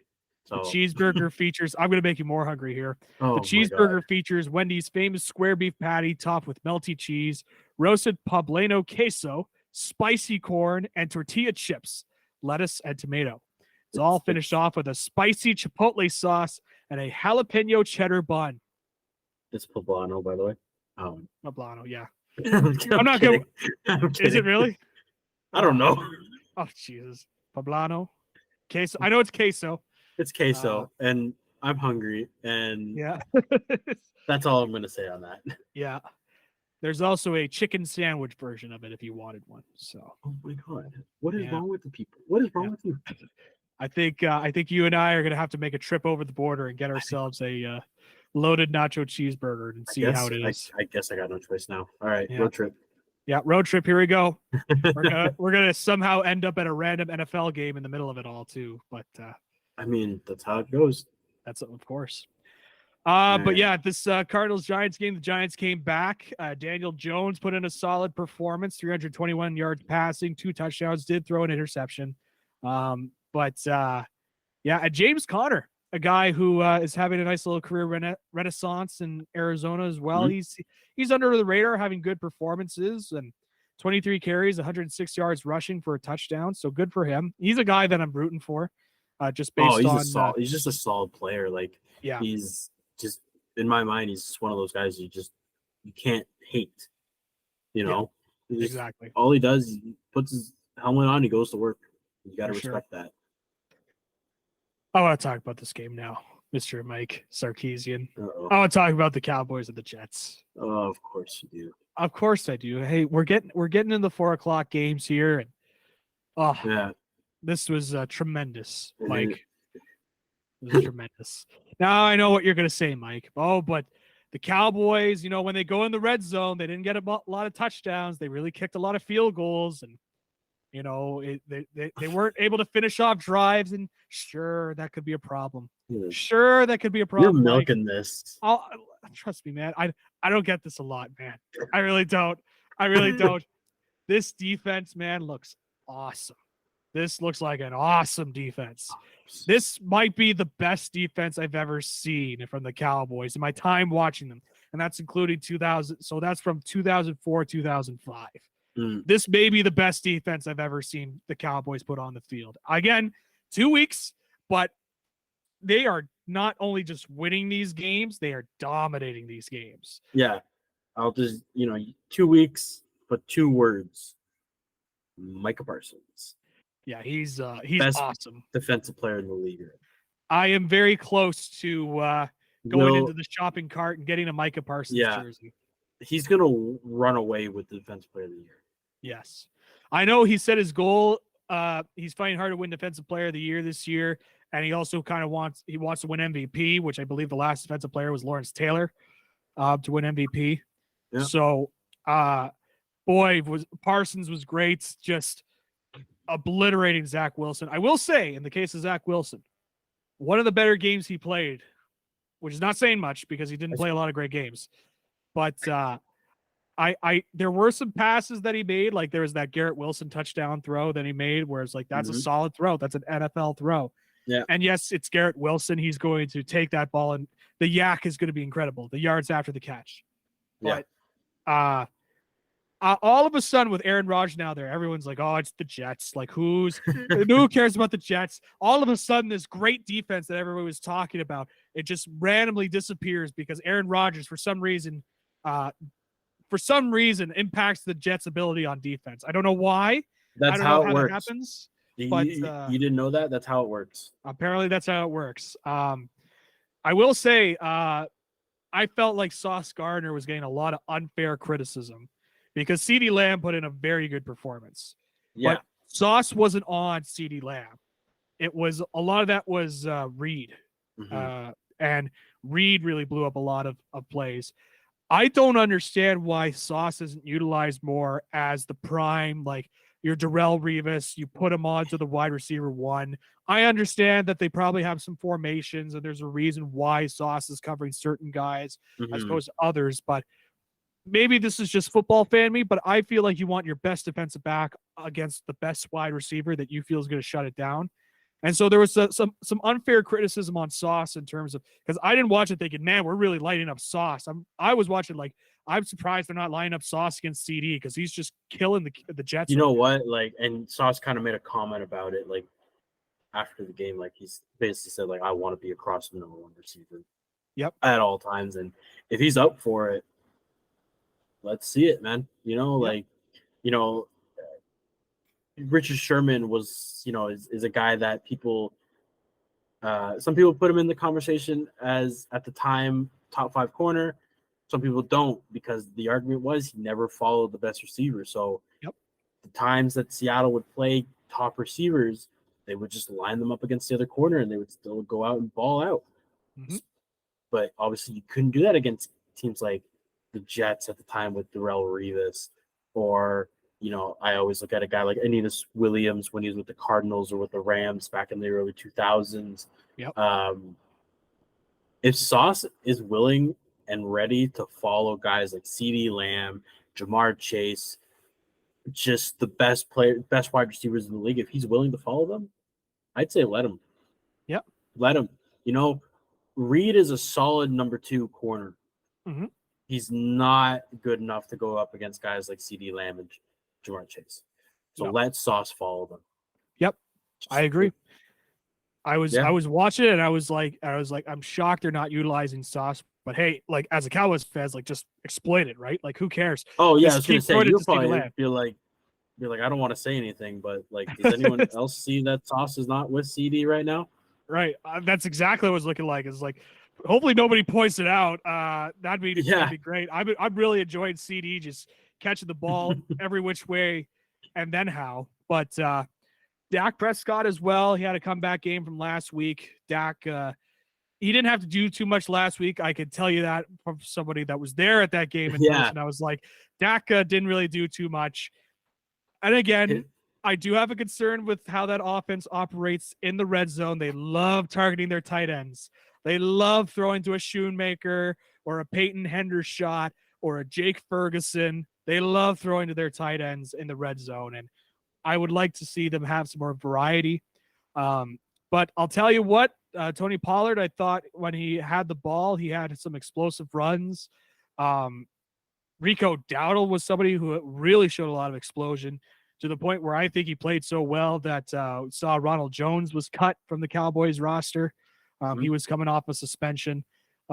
So there's a lot to like about this Cowboys team if you're a Cowboys fan. I'll tell you what. This defense is fun to watch. I'm sure, man. The fumble on Dalvin Cook as well, and Mike, I haven't felt this excited about. I know what people are going to say. Oh, it's the Giants and the Jets, and you shouldn't be naming them. I want to see them against the 49ers. I want to see them against the Eagles and blah, blah, blah. And it's like, yeah, you're probably right. You know what? You're right. And look, it's not going to change this week because we'll talk about in the picks. The Cowboys are facing off against the Cardinals this week. So we're not exactly going to change anybody's minds this week. But I'll tell you what. With the way this defense is playing, from Gilmore to Diggs to Osa Digizua to Micah Parsons, as you mentioned, and I am very excited about this Cowboys defense. If this Cowboys offense just does just enough, that's all they need to do. That's all they need to do. Convert in the red zone, get some touchdowns, and we're all good. Now I need to hear your thoughts on the Dallas Cowboys, Mike.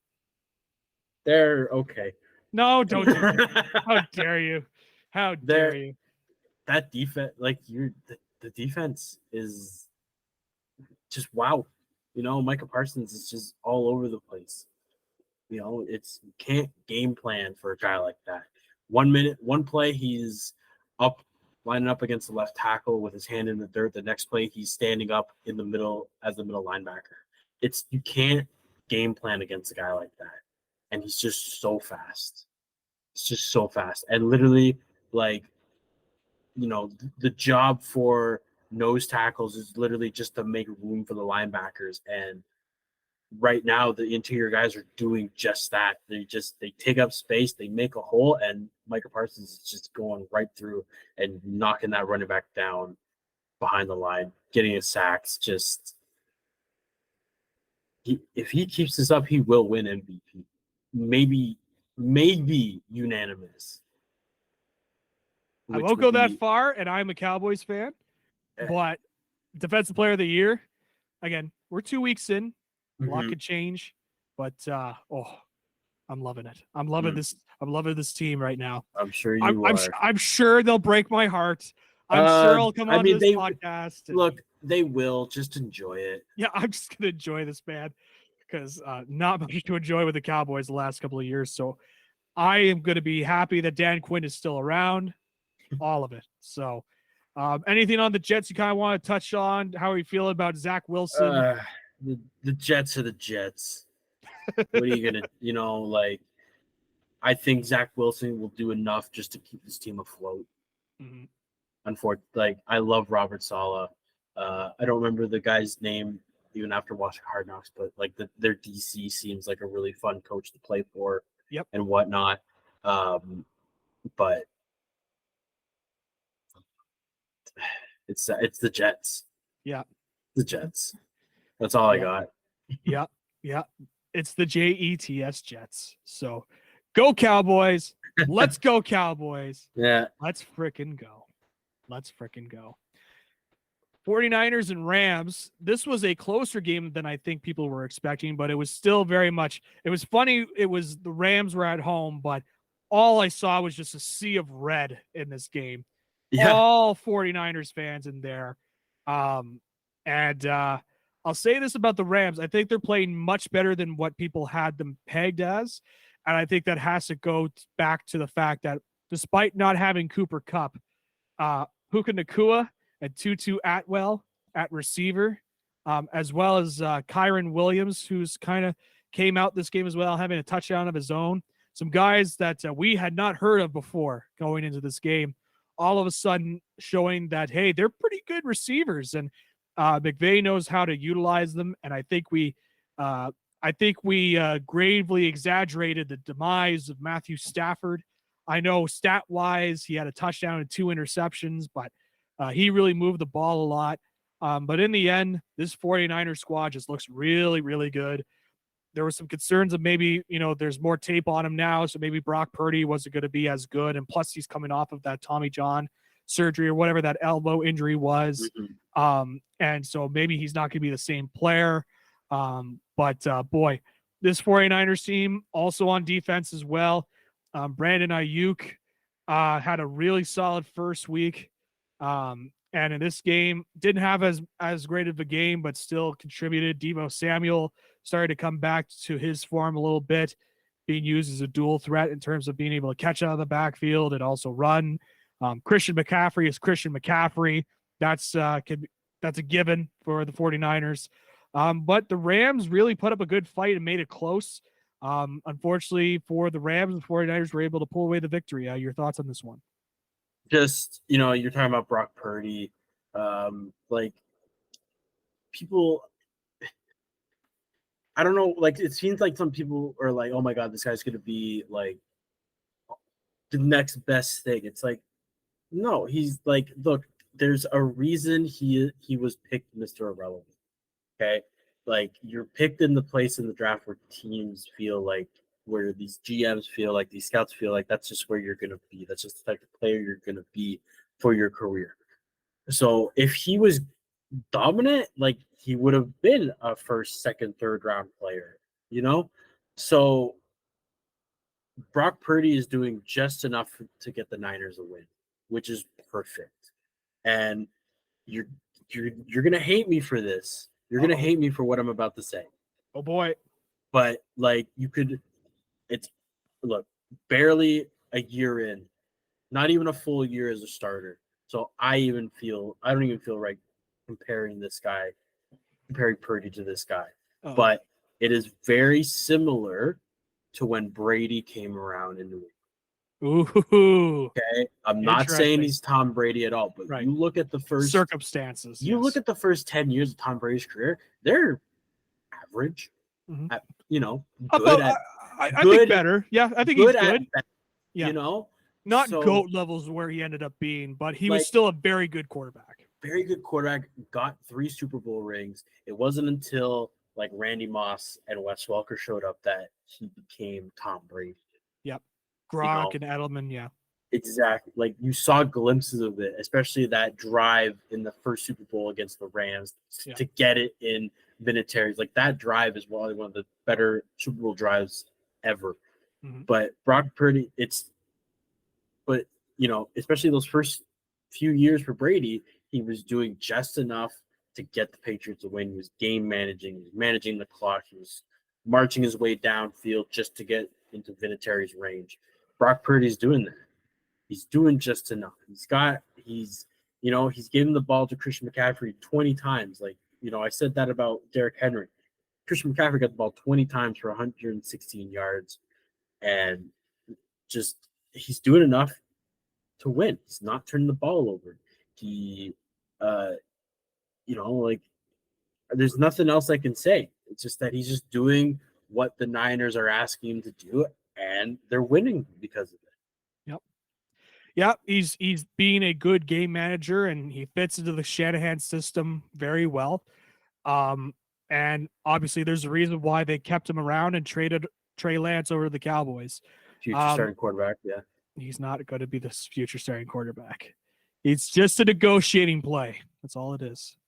But it's an expensive negotiating play. It's a 4th round pick. It's not that expensive. It was expensive for 49ers. Like, and I heard if it was any other GM or coach, they would be fired because they gave up 3 first rounders for him. Mm-hmm. It's like, do you know this is the San Francisco 49ers we're talking about? Yeah. You know, that team that went to the conference championship, went to a Super Bowl. Like, this is a team that is always in competition for a Super Bowl. Why would you fire those people because of that? Admittedly, yes, a bad decision to give up that many assets for Trey Lance, but it wasn't like they were giving it up and then all of a sudden they're now out of a competition, right?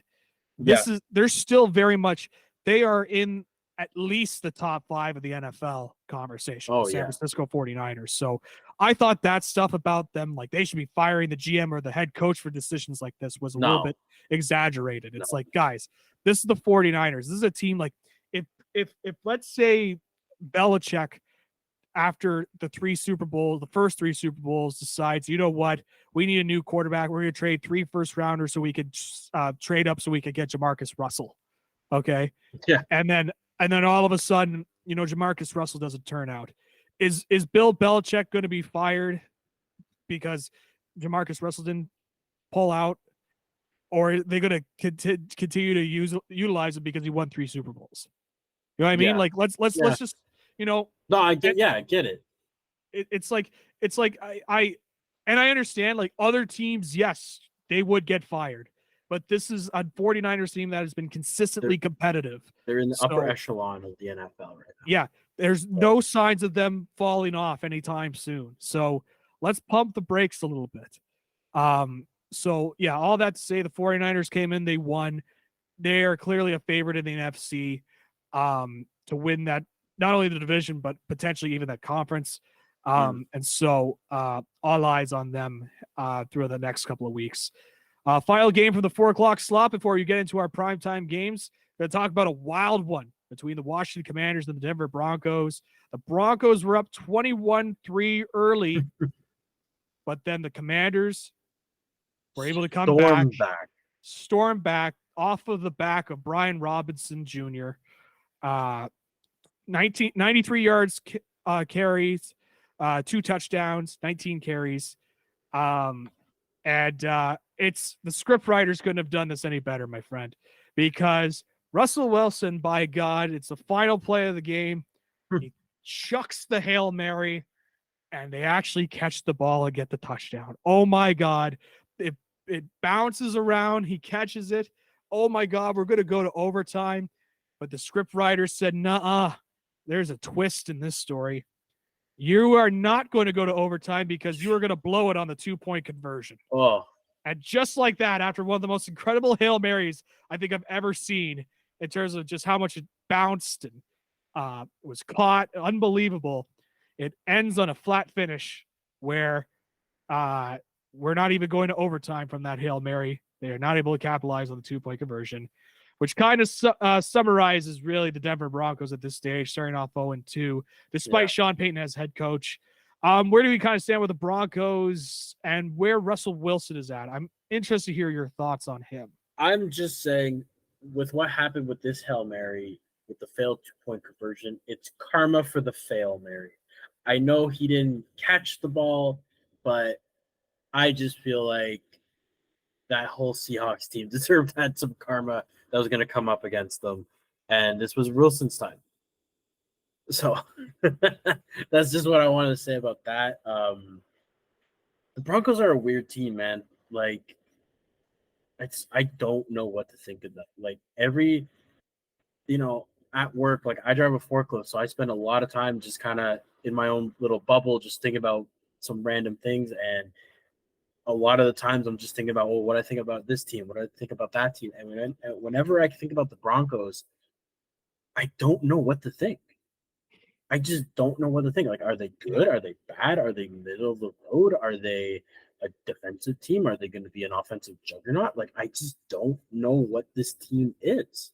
Mm-hmm. This team has no identity. And it's like, I just don't know what to think of it. And I just, like, literally when I think Broncos, my mind goes blank. I just don't, because I literally don't know what to think about this team. Yes. You heard it here first, folks. Forklift certified Mike Sarkissian, not able to determine the Denver Broncos and what they are. But do you get where I'm coming from? Yeah. Oh yeah. I can't read them either. They're so tough because it's like that last year was just so crazy with Russell coming in and just not playing at that Russell Wilson level. Now this year, I could tell he's better this year. So far, yeah. So far, I can tell he's better.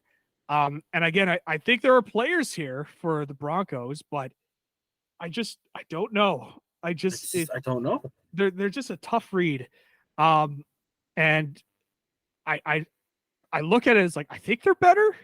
I think they're a better team this year, but I'm also like, maybe they're not. Like, it's literally like, I think it's, but maybe not. Question mark? With a big like, old question mark. Like, I don't know what else to say. You know, Yeah. I want to go on and on about this, but it's like, I don't know. Yeah. By the way, a big shout out to Marvin Mims Jr. 2 catches, 113 yards receiving. Two catches. Yeah, going off. Including a 60-yarder with a touchdown. So good for him, Marvin Mims Jr. Yeah. So, yeah, and in the case of the Washington Commanders, they're always a weird team because I like the players that they have. Like, I like that defensive line, and I think they have good receivers. Terry McLaurin, I always wax poetic about him. I think he's very underrated. And I think they have Brian Robinson there. That's a solid back that can be a wide receiver 1, starting to eclipse Antonio Gibson there. Yeah. And Hal has played decently well for the opportunities that have been given to him. Not amazing, but enough to really keep his teams in it. He's doing what the enemy's asking him to do, and they're winning games. Yeah, it's like the Brock Purdy thing. I know that's 2 very different situations, but he's doing what he's being asked to do, and they're winning games. So just continue to do this. Yeah. So with that, we're gonna go to the Sunday Night Football game. We're gonna talk about your team here, Mike. Yeah. I need some answers to some questions here. Man. About the Patriots. How does it feel to be 0-2 to start the year, first of all? Well, I'll just say this. I've never experienced this in my life. No. Yeah. This is the first for me, so I don't really know what to think. Doesn't it? So Gibby, like, how does it feel how do you deal with your team being 0-2? Well, you suck it up, and you're gonna figure it out on your own. Yeah, all the years of mockery of my Cowboys and all their 0-2 starts, you're gonna have to figure out yourself. Yeah, I've gone through this once or twice, so now you have to go through this with this Brady regime or this Belichick regime. Yeah, I'll just give my quick opinion about Mac Jones. Looks better this year with Bill O'Brien as an actual offensive coach coaching him, which I don't even want to get to that. I don't even want to talk about that. Yeah, we're moving on from last year. The problem is when it comes down to it that he can't seem to make the need to throws. He can't. He's the clutch throws. That's the word I was looking for. Yeah, he can't. He can't make the clutch throws, and like 31 for 42 is fine. 231 yards is fine. Obviously, the 1 interception is the problem. But he also did put up a touchdown to Hunter Henry. But it's just he needs to be better in the clutch. He needs to be better in the red zone. And that's going to be the problem, I think, that's going to haunt the Patriots probably all season, in my mind, for some reason. Mm-hmm. I just think that's just going to be the biggest problem that they're going to have. I'll tell you one thing about the Patriots. I think you got a good player in Christian Gonzalez at defensive back. He had an interception this game. I think he's a good player. And like he was sticking with Tyreek, man. Tyreek's fast. We all know he's very fast. He's very fast. And he was sticking with him. Yep. And I was a little not sure how I felt about that when I realized that they're gonna have Gonzalez on Hill pretty much all game. I was like, okay, I mean, like, I guess that's one way to get the rookie, welcome to the NFL. Let's go guard Tyreek Hill. But, I mean, like, 5 catches for 40 yards. He got the touchdown. Yeah, but that was a goal line. Like, that was a goal line. Tua extended the play. And yeah, so, like, that's not on Gonzalez at all. And then, like, Tua heaved it up to Tyreek, and then Gonzo, I think is what they're calling him. Gonzo just came down with it. And I'm like, okay. Like this is could be the next great Patriots cornerback. You know, it started with Ty Law, then it went to Stephon Gilmore, and then we had some guys in between. We had Asante Samuel for a while. Mm-hmm. Malcolm Butler had put together some pretty good seasons with us. Mm-hmm. So it looks like Gonzo is going to be like the next great Patriots cornerback. So it's going to be exciting to see. Finally, a guy that can we get a guy that can lock down on the number one receiver for any team, and just, you know, like, you're able to keep Tyreek Hill under 50 yards. Mm-hmm. You had a good game. Yes. You know? So. Yep. It was fun watching him. Yep. The Dolphins were off to a strong start in the first half and really didn't look back. You know me, I love this Dolphins team. I love my Mike McDaniel. I think that guy, not only is he just a character, but I also think he's just a good offensive-minded head coach. Oh, yeah. And he really knows how to utilize his players, and it's pretty clear to me how much Tua kind of factors into his offense and how much he wants him to succeed. And having those weapons of Jalen Waddle and Tyreek really help out a lot. Yeah. And so I think the Dolphins will continue to be a wild card team that could sneak in. You know, the Bills will probably win their division. And so, but I think that there's a chance for the Dolphins to really sneak into the wild card and get something. So, you know, the Sunday nighter really wasn't that exciting. Wasn't a great primetime game, but they were able to get the victory there. And also, we got an all-time great Bill Belichick moment with him throwing the challenge flag. Well, I thought you were gonna, like, that was a great moment, obviously, but I thought you were gonna talk about the block. That too. Oh, the timing of the block as well. Yes. Like, you know, we can't get into that. Well, I mean, we will. We can get into it a little bit, but like, go. I guess a little bit of a name drop, shout out, whatever. Go over to Pat McAfee, watch him decipher this play, and listen to him. Like, you can tell that this guy's a special team expert, a punt. You know, obviously he was a punter, really good punter for a long time. Mm-hmm. Just go watch him and break down this play.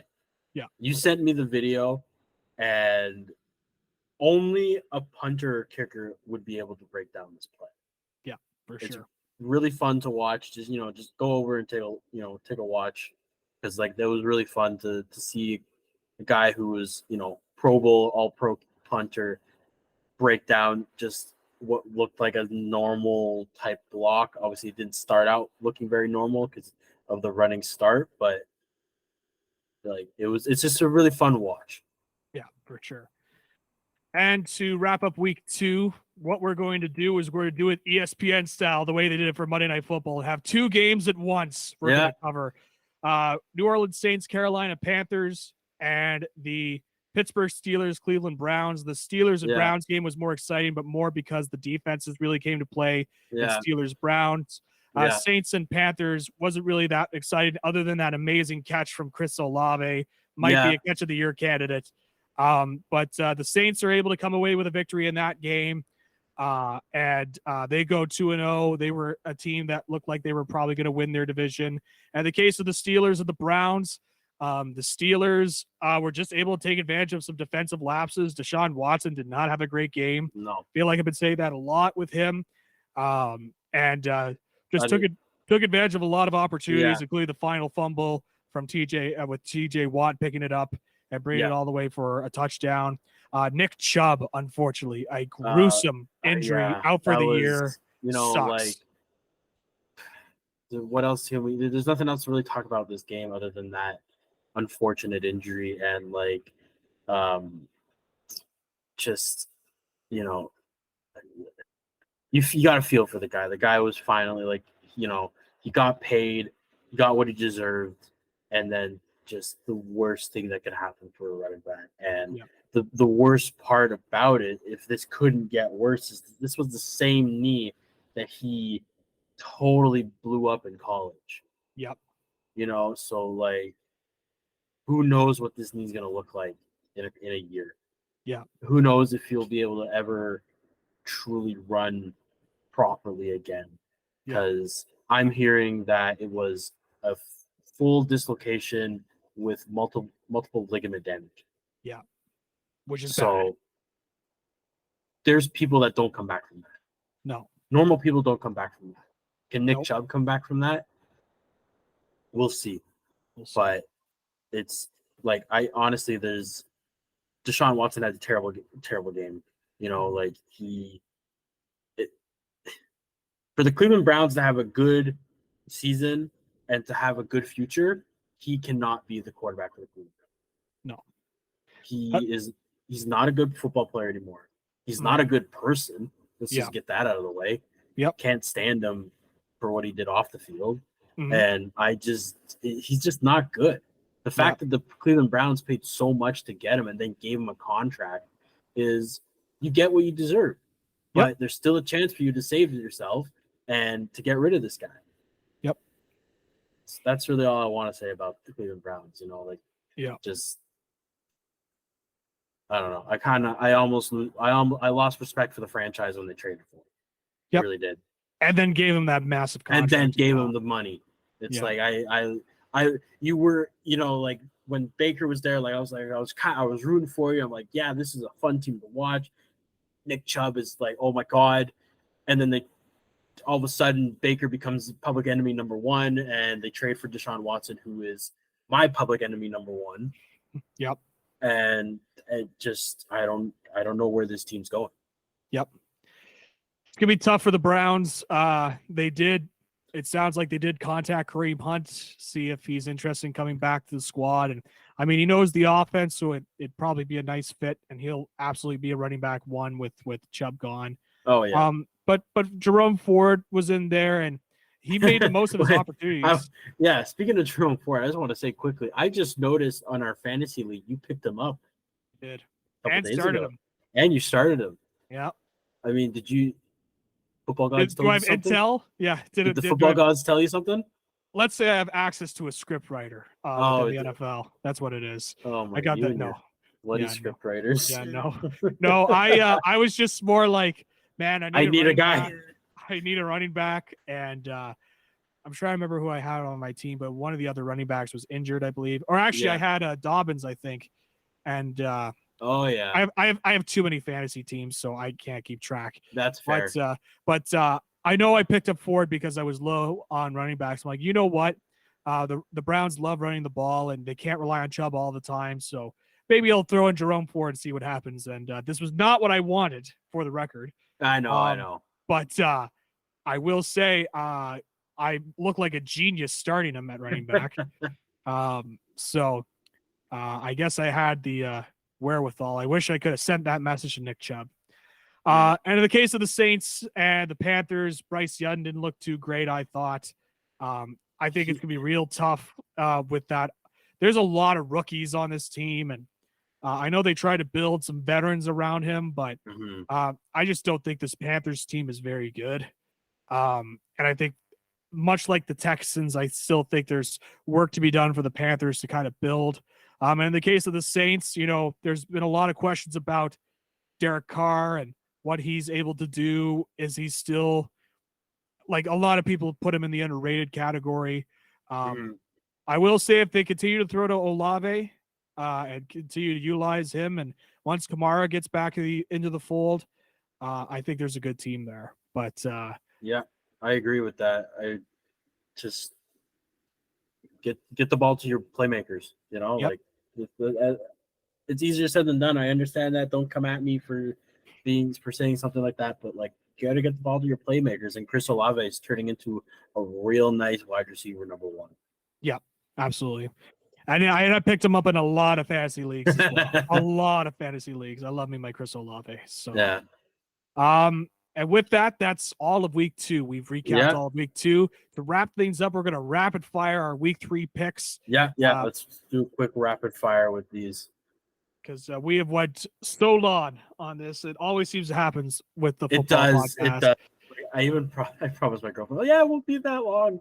and we always end up. I apologize. You could put the blame on me. The blame on me. It's on me. It's on just be like, oh, Zach, that guy just does not talk. Just because he hosts a podcast, he thinks he just talk for so long. But let's just go through week 3. We'll start off with a Thursday nighter, 49ers and Giants, your pick. I mean, like, look, sometimes I love the underdog. I love an underdog story, but like I'm also a smart person, or at least I like to think I'm a smart person. You got to go with the Niners on this one. Yes, I'm picking Niners I'm taking Niners by 10. Yeah, well, I am also going to pick the Niners here.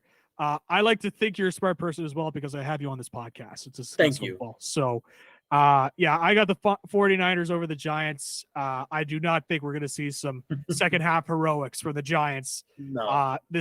This time around. I think this 49ers squad is going to really put a stomp to them. Into the 1:00 set of games, Falcons and Lions, your pick. I mean, you know how I feel about the Lions, man. I'm going to go with them. At home, finally a sold out crowd at Ford Field. Like, just give me the Lions. Almost give me the Lions by a touchdown. Like it. I like it. I'm also picking the Lions. No disagreement from me there. I'm just not the biggest Falcons guy. Bijan could really do some damage, but there's just something about the Falcons team that's like, I got to see more. I got to see more. Yeah, absolutely. And utilize your weapons that you have. At least they're doing that with Bijan. I will say that. Bijan and Drake London seem to be working out pretty good. Yes. Just don't mention Kyle Pitts. There might be some shakes involved there. But let's go talk about the two teams we keep comparing each other to, the Chargers and the Vikings. Your pick. Chargers and Vikings. That's 2 0-2 teams. Definitely, like, whatever team loses this game is in trouble. Yes. Potentially missing playoffs and almost a total change of the organization, whether that's a coach or whether that's the quarterback. I'm going to go with the Chargers on this one. I just think I feel so bad for Justin Jefferson because he's basically my favorite player in the league right now. And for him to go 0-3, I just feel so bad for him because, like, it's just he doesn't good. I hate seeing good players on bad teams. Like, we obviously grew up with Megatron on the Lions for the longest time. Yeah. But I'm going with the Chargers. I think it's just more a complete team. I'm going to go with the Vikings. Okay. I think it is a coin flip between these two teams. But I think the Vikings, if they get off to a hotter start, I think they're just the better team. Okay. I like the pieces that they have more. The Chargers, I just feel they crumble when the pressure is on them. And I think I just like the offense a little bit more for the Vikings. So I'm going to pick the Minnesota Vikings here. But it really is a coin flip. Like, it's a coin flip. It's a pick 'em. It's a pick 'em game. It very much is a pick 'em. Yeah. Saints and Packers, your pick. Saints, Packers. I'm going to go with the Saints on this one. Saints are going to go 3-0. And the Packers are going to lose, but not because of Jordan Love. Jordan Love is going to probably put together his best game so far in his career. Like, I'm talking like possibly, pushing around 350 yards, but just that Saints team, like I just said, get the ball to Chris Olave and you will win football games. Yeah. My gut is telling me to go Packers here. The smart pick is Saints, but I'll be honest, I was thinking Packers. Yeah. I wouldn't necessarily call this a pick 'em, but like, I don't know. I kind of like the Packers in this. They'll have some weapons back. I assume they'll have Aaron Jones back, and maybe they'll have Christian Watson back. I kind of like them, and I like this Packers defense to make the stop against the Saints. Hey, go off, man. So I will go off, I will pick the Green Bay Packers. It's the Packers. Texans and Jaguars. You pick. Jags. Yeah, not much else to say. Look, man, like I just said, I love CJ Stroud. I think he could be a really good quarterback, but it's Texans are not going to win a lot this year. No. Jags are gonna win the division. Trevor Lawrence is gonna put up some great numbers, get his confidence back up a little bit, and the Jags are gonna win. Yeah, I'm also picking the Jags for a lot of what you said. It's no surprise there. I think this is a pretty simple victory for them. Broncos and Dolphins, your pick. Broncos, Dolphins. Patriots fan. Hard to pick teams in my division because I want them to have the best chances. They're 0-2, so I don't know what's going on right now, but I will be picking the Dolphins. So the Broncos are going to go 0-3. And I'm in the same ballpark as well. Yeah. The Dolphins are going to beat the Broncos, and I think you're going to not only see that. I think the Dolphins are going to outcoach the Broncos as well. Mm-hmm. I think that'll be pretty evident. I mean, you know what? I said oof, but I think you're right. Yeah, I think you're right. I think Mike McDaniel is going to outcoach Sean Payton. Yeah. So, and moving on, we'll go to Titans and Browns. Your pick. I mean, I just said what I said about the Browns. I obviously don't, and I don't have respect for that organization anymore. Nick, their best player, is done for the season, and because of that, Browns are almost. It's like you let the air out of the balloon. The balloon's popped. So the Titans are just gonna claw and grind and pound the rock down the throat, giving the Titans. Yeah, I'm also gonna pick the Titans here. I think it'll be close between both these squads. But I like the Titans to just edge out the Browns here. Yeah. It won't be by much. I could see a plus-minus of 3 here. Like the Titans are. I don't think the Titans are going to blow any of their opponents this year, but I think they're going to win a lot of football. Yeah, they'll make their games close. Oh yeah. Bills and Commanders, your pick. Bills, Commanders. This might shock you. Ooh, all right. I'm interested to hear why you're picking the Commanders. There's something about Josh Allen that I'm kind of off the hype train with him a little. Okay. Because he either plays like he's the greatest quarterback of all time, better than Montana, better than Brady. And then there's other times he plays like he's Jamarcus Russell or Orion. Yeah. And I'm just kind of taking a shot in the dark saying that, you know what, it's literally going to be a flip-flop. Week 1, he played like Ryan Leaf. Week 2, played like Tom Brady. Week 3, he will play like Jamarcus Russell. I'm just trying to find a pattern with him. So no one is going to agree with me, but I am picking the Commanders with this game. I think you're one of the lone people there picking the Commanders. I certainly am not picking the Commanders. I am picking the Bills. The thing you mentioned with Josh Allen, I think it's more that gunslinger mentality. He loves to throw that football. And when you have a gunslinger quarterback, they're bound to make some mistakes. And Josh Allen has certainly shown he can make some mistakes. It's just he doesn't make just one mistake. He makes several mistakes. Yeah. It's you know who he reminds me of? He reminds me of Brett Favre in a lot of ways. Oh yeah, 100%. He's the gunslinger. Yeah, where he'll just chuck it into space and he'll make these unbelievable throws, and then there's other throws that Favre will make, and you're like, why did you make that pass? Oh, always. But that's the high risk play that you get with Josh Allen. Oh, yes. So. And I'm not discrediting him at all. It's just that I'm starting to notice it a little bit more, and my gut is almost telling me to go with the Commanders. Yeah. So moving on, let's go to the Colts and Ravens. Your pick. Well, I mean, if they don't have Anthony Richardson, the Colts, I don't think. I love me some Gardner Minshew, but I don't think the Colts have a chance in hell against the Ravens. And I know I'm not the biggest Lamar Jackson fan or John Harbaugh fan, but I'm just gonna pick the Ravens in this game. Ravens are cooking. Ravens are cooking. I will also be picking the Ravens here, even if Anthony Richardson was back. I think that the Ravens are just a really well-built team. The thing that just kind of holds them back is that they just get injured so much last couple seasons. Like this is a team that can compete. Yeah, J.K. Dobbins is just tearing his Achilles. It's just brutal. Yeah. So, but I have faith in this Ravens squad to be competitive. Patriots and Jets. Oh, gee, who I'm picking in this game? I don't know. Really, stroking the beard here. Pats are gonna get first win of the season, baby. Just going to Jets. 15 straight wins against the Jets. I think I saw something about that. Nice. I think I saw that. Hang on. I feel like I got to check myself before I wreck myself right now. I saw. Well, I'll let you check that. Okay. I am also going to pick the Patriots here to beat the Jets. Mm. I think the big weakness for the Jets, I think that defense is good. It's just a matter of, I think in the Jets offense, Zach Wilson will just get overwhelmed with some good defenses. And Bill Belichick is going to run circles around him. I said this about Micah Parsons last week. If there's any sort of it factor on defense, they are going to overwhelm Zach Wilson. We've just seen it time and time again with him. And so I'm going to pick the Patriots. And watching Gonzo versus Garrett Wilson. Yes.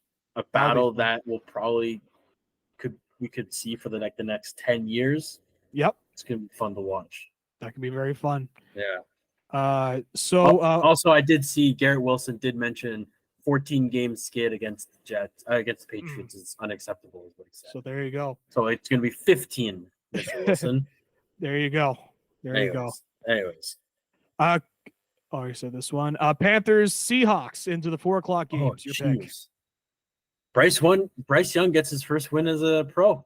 Ooh. Yeah. I'm going with it. I like it. You know what? It's going to be real difficult to do it in Seattle. I understand that. But I think goes in, gets his first win. How about that? I'm not going to be as bold. I'm going to pick Seattle. You know me. You know I like to pick a little bit of the unconventional ones. You love your underdogs. You love your crazy wild picks, and you at least explain yourself well. That's why I bring you back on. All right, I appreciate that. I doesn't mean I agree, but no, but I can. I'm like, all right. No, of course not. But that's what if this podcast would be boring if we just agreed with each other all the time, right? Absolutely, yeah. Yeah. So I can at least. Listen, I can understand a thought process, right? It's like, okay, I can see where he made that conclusion. You're still wrong, but you know what I mean? Yeah. Like, I can agree with it. Mm-hmm. I can see where you're coming from. I am picking the Seahawks here. Okay. I think Bryce Young's going to get overwhelmed in Seattle. I think the Seattle team's better than some are giving them credit for. And they're very good. They are a good team. And their linebacker there, I think, is injured. He was out of the game. Shaq Thompson. Yeah, Shaq Thompson, I believe. I totally forgot about that. Yeah, so I think that's also going to be a factor as well. So okay. Well, you know what? I'm going to stand by my guns. Love it. Even with the new information, it's like I'm sticking by it. I love it. A little bit of a gulp there, I noticed, but I can appreciate you sticking by it. So I am picking Seahawks here. All right. Bears and Chiefs, your pick. Chiefs next. Yeah, the Chiefs are going to obliterate the Bears. Come on, man. Yeah. You don't think Justin Fields is going to go off for 400 yards passing on the Chiefs? Or I mean, he might put 400 yards on the ground. Yes. The way that but Patrick Mahomes is going to put 500 in the air. So, not much you can do there, but. Yeah. Cowboys, Cardinals, your pick. Oh, how badly I want to say Cardinals right now. You're not being serious. I'm not. No, look. I know like I said, I think I said it earlier about another game.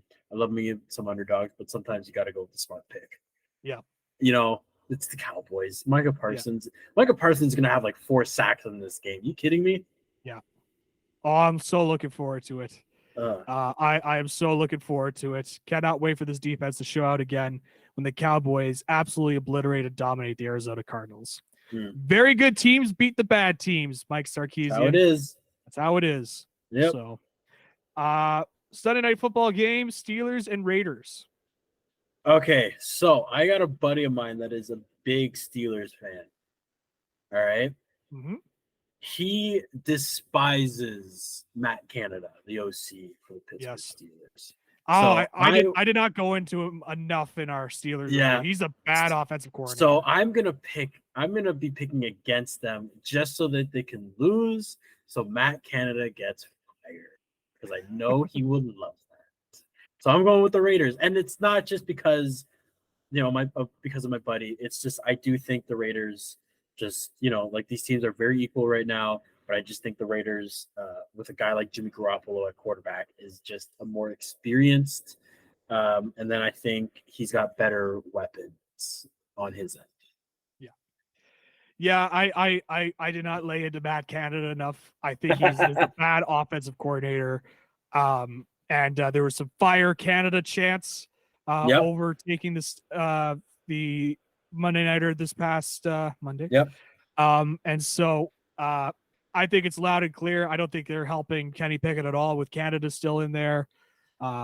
I saw Tomlin responded to it, and he gave the classic Tomlin answer of, I love the passion of our fans, and I love that they're able to respond and blah, blah, blah. Yeah.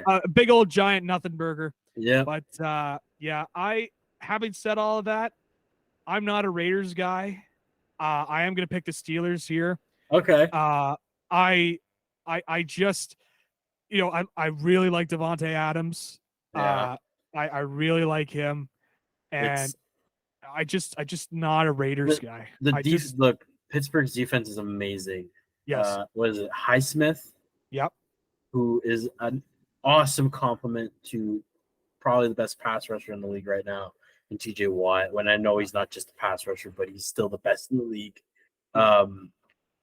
It's that offense, man. Like, that offense will be lucky if they get 17 points this Monday.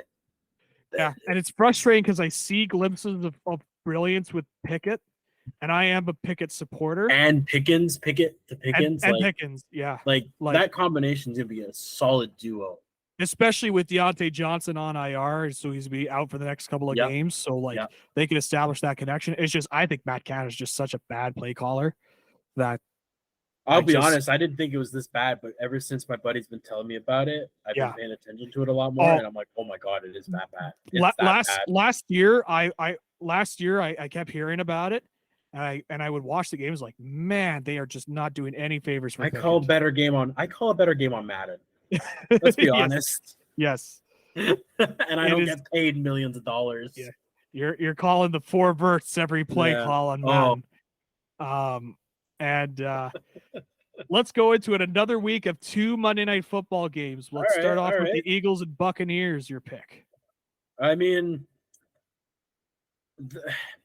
I don't want to call them imposters, but the Bucs are kind of imposters right now. Great, 2 really good wide receivers, but that's kind of all they got right now. Still a really solid pass rush with Shaq Barrett, but I'm still going with the Eagles. Like, they will. What I love about the Eagles is that, especially with that offense, is doesn't matter how they win. If Jalen Hurts is to throw the ball 40 times to AJ Brown and Devontae Smith and Dallas Goedert, he will do that. If he needs to turn around and hand the ball off 25 times to his plethora of running backs, they will do it. And we saw that with DeAndre Swift getting 175 yards. They do what it takes to win, and just they'll figure out how to slow down that pass rush, and then they'll just pick apart that defense. So I'm going with the Eagles.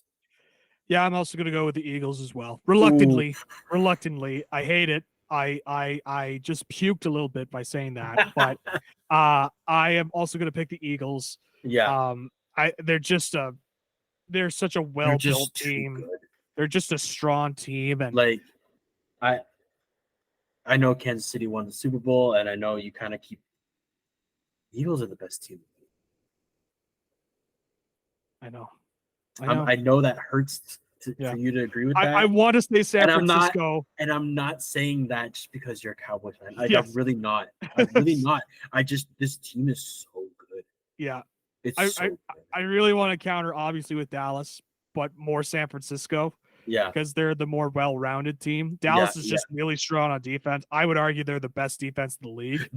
Dallas definitely has the best defense. I will agree with you on that. The offense just needs to catch up. The offense needs to catch up. Yeah. I don't think it's a bad offense, but it's not exactly a game-wrecking offense either. It's one of those situations where it just it's good. It could be better. Yeah, exactly. Yeah. And the other Monday nighter, Rams and the Bengals. Your pick. I mean, I'm going with the Bengals. They need a win. The Rams, especially if they don't have Cup. I know Puka Nakua's, really going off right now. Tutu Atwell's doing really well. Even Van Jefferson's a solid, second, third option. But my Bengals need a win, man. But Joe Shiesty needs to win. He needs to win bad. Yeah. So I'm going with the prime time. It'll they're gonna win, and Joe Burrow's just gonna find a camera anywhere in the stadium and just do the little head nod. I'm here. Yeah. I'm not going anywhere. I'm here. You know what I mean? Like he's gonna find a random camera and just do the little up head nod. Yeah. I like your thought process, Mike. I like it. You don't agree with it. I understand it. I don't agree with it. I'm going to go with the Rams. You're having the Bengals go to 0-3? Yes, I am. I know it's bold. It's very bold, but you know what? I can see it. Yeah, the Bengals have not really impressed me. I know they got a little better in the second half in the last game, and I have questions about Joe Burrow's injury and how healthy he is. I have questions about Zach Taylor's utilization of Jamar Chase in the offense. I have questions about their offensive line, and I think their defense is all right. All right. I was meanwhile, really that secondary was going to be really good this year. Meanwhile, I think the Rams are an underrated unit, and I think they'll really take it to the Bengals. Really? Yeah, I really You're do. Not even picking like a close game. No, they were close with San Francisco, and San Francisco's one of the best. And I know it's a divisional rival and whatever, but they were close with them. I could see them going into Cincinnati and getting the big victory here. I like this Rams squad, and I think the thing that's going to separate them is going to be the coaching. It really is with Sean McVay. I think he realizes the players that he's got, and he's going to utilize them to their advantage. And one of the things we also have to remember with the Rams, and this is more for the future, but remember all those draft picks that they gave up to get your Jalen Ramsey's, Matthew Stafford's, the F them picks. Exactly. Picks, exactly. That strategy. They get their picks back next year. All their picks are back from 2024 onwards. First, second, third, fourth, fifth, sixth, seventh. So think about that. You know, but it's almost like they're out of practice to pick top prospects. Well, I mean, like I don't know. That was a dumb thing to look away. A way to look at it. They won a Super Bowl with it. They did. So who are we to say it didn't work? No, you're right. But they won a Super Bowl. Went to 2-1-1 under that strategy. Yeah, they did. So there you go. That's a hot take for me to finish off the show. It's like you said before. I understand your opinion. I just hate it. Yeah, I understand. I just don't like it. Yeah, and you know what? I could respect that. But no, I really appreciate you coming on, Mike. This is a lot of fun. We really went into it. I'm looking at the runtime here. We're pushing it. I think it says 2 to 2.5 hours. I'm so tired. Yeah, we really pushed through. This is very different for us. Usually we were recording in the morning based on your schedule, but then hopefully moved to Ottawa, and my schedule might change again soon. So hopefully I'll be getting home a bit earlier and we can record a bit earlier. Nice. Yeah. I've been looking forward to that. I will say I want to mention you are wearing a Montreal Expos hat. Sure am. Love me some Expos. I'm repping. I'm also wearing a itty bitty pizza delivery t-shirt. Ooh. Shout out to the Beaches. Very good. We're not getting any sponsorship money. Not getting any sponsorship. Free promo. New album out. Check it out. I love it. There you go. But the reason why I wanted to point out the Expos hat is because I saw the news come out about the Tampa Bay Rays and getting a new stadium, and I was like, that puts a blow to the Montreal Expos, because there was at one point maybe the Rays would split in Montreal, and at one point it looked really good. But unfortunately, I don't think baseball's coming back to Montreal anytime soon, which sucks. Yeah. I don't know if I've ever told you this, Gibby, but I had the lucky fortune to being able to go to the very last home game. Really? You've never told me this, actually. I never told you that. No. I've been to 2 Expos games.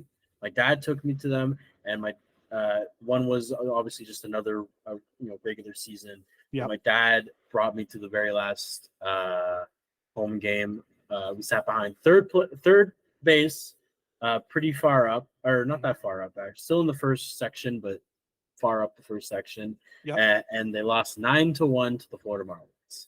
Wow. But Was this 2002 Florida Marlins, like when they went to the World Series? 2004. Well, it was 2004 after. because trust me, I remember that. I remember the year. It was 2004. That was the last year with the Expos. Yeah. So I had the lucky fortune to go to that game, or I guess the unlucky fortune. Yeah. I don't really know how you want to look at it. Man, so much about the Expos and their history, and just talk about 1994 and just. I don't want to talk about it. Yeah. I'll tell you this: my dad was a huge Expos guy, huge baseball guy, and especially the Expos. Oh yeah, and could tell you who was in their system and whatever. And then once the Expos left, he'll follow baseball. He follows the Jays enough, but I think it's not the same. It's just not the same. And I follow the Jays and I watch them, and they just beat the Yankees 7-1. They're hanging on to the wild card there, and I got to go see a Yankees game in New York as well. And the Yankees stink, by the way. Yeah, they do.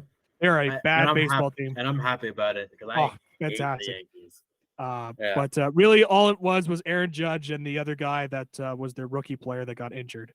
But Dominguez, Jason Dominguez. That's it. But I am still holding out hope that we'll get some baseball in Montreal once again. Yeah. I think once the Oakland, I think the commissioner said that once the Oakland and Tampa situations are resolved, they'll start to look at expansion. But I don't think Montreal will be at the top of those lists. I think if Canada's the next Canadian city to get a team, I think will probably be Vancouver. Vancouver before Montreal. Yeah, because I don't know. There's just you know what? That's not that far off because I do get a buddy from Vancouver that messaged me all the time about Vancouver Canadians games, and they always sell a lot of tickets to those Canadians games. They sell out, and I'm really surprised there's no minor league team in Montreal. For the MLB to test it out again.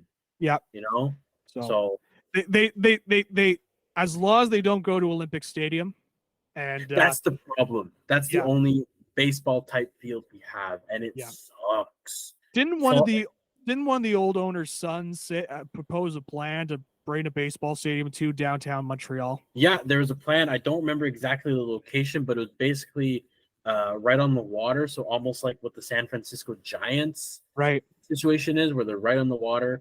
And I don't know if he owned the land or if he was going to purchase the land, but there was a deal in place, and even the mayor of Montreal said if this gets approved and we get the Expos back or baseball team back in Montreal, that they will expand the metro lines, so create the pink line, because there's no metro stations that go out to that area. Right. So they were going to create metro lines, subway lines, whatever you want to call them. Yeah.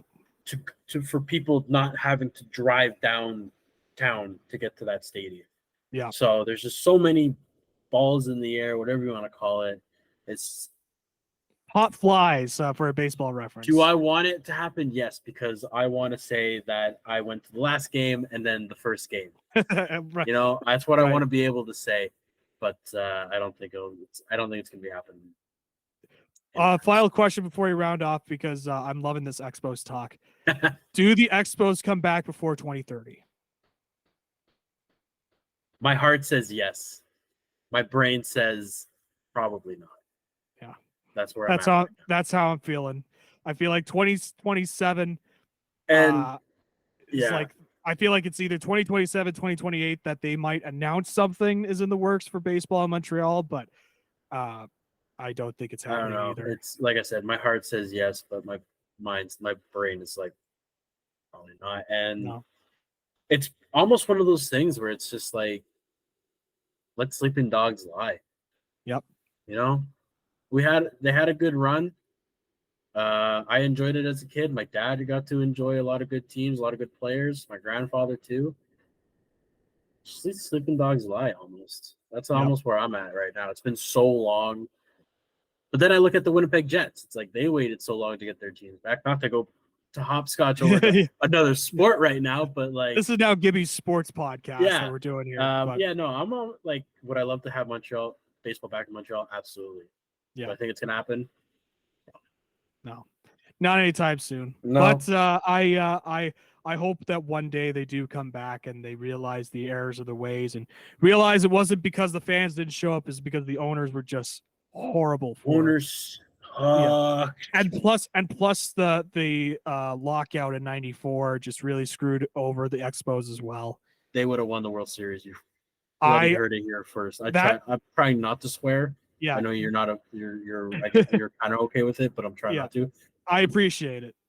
They would have bloody won the World Series. If I say bloody, it means beep. So yeah. You just look at that 1994 Expos squad. Like you look at Larry Walker and Larry Walker, just like that whole outfield Pedro, in general. Yeah, Pedro Martinez, Cliff Floyd at first base, Moises Alou at left field, Marquise Grissom at center field. I'm gonna cry. It's just yeah, man. Yep. Yeah, you mentioned Pedro as well, John Wetland. Oh man. Just a lot of good ball players on that squad. A lot of good ball players. Well, that's Gibby's sports podcast. Yeah, that's right. We went through a little bit of everything. You never know what's going to happen on these shows, but hey, thanks again for coming on, Mike. Really appreciate it. And I know we went a little long, but that's usually what happens on Gibby's football podcast. We just get so caught up in the sports talk, and it does. And like I said, hopefully next time we do this, I'm done. I finish a little earlier, so we won't be finishing that late. Yeah, no worries. No, I really appreciate you coming on. I'll start to wrap things up here. We're going to be back next week for another edition of Gibby's Football Podcast. Do not tune away. You'll want to tune in. Oh, and quickly, I'm going to make my football commentary debut for your TV this weekend. I'm going to be calling a Quincy Skyhawks football game. That is very exciting. So once those highlights get shared, I will share that on my Twitter at Zach_McGibbon. So you can find me there. But until then, everybody, take care. We'll see you next week.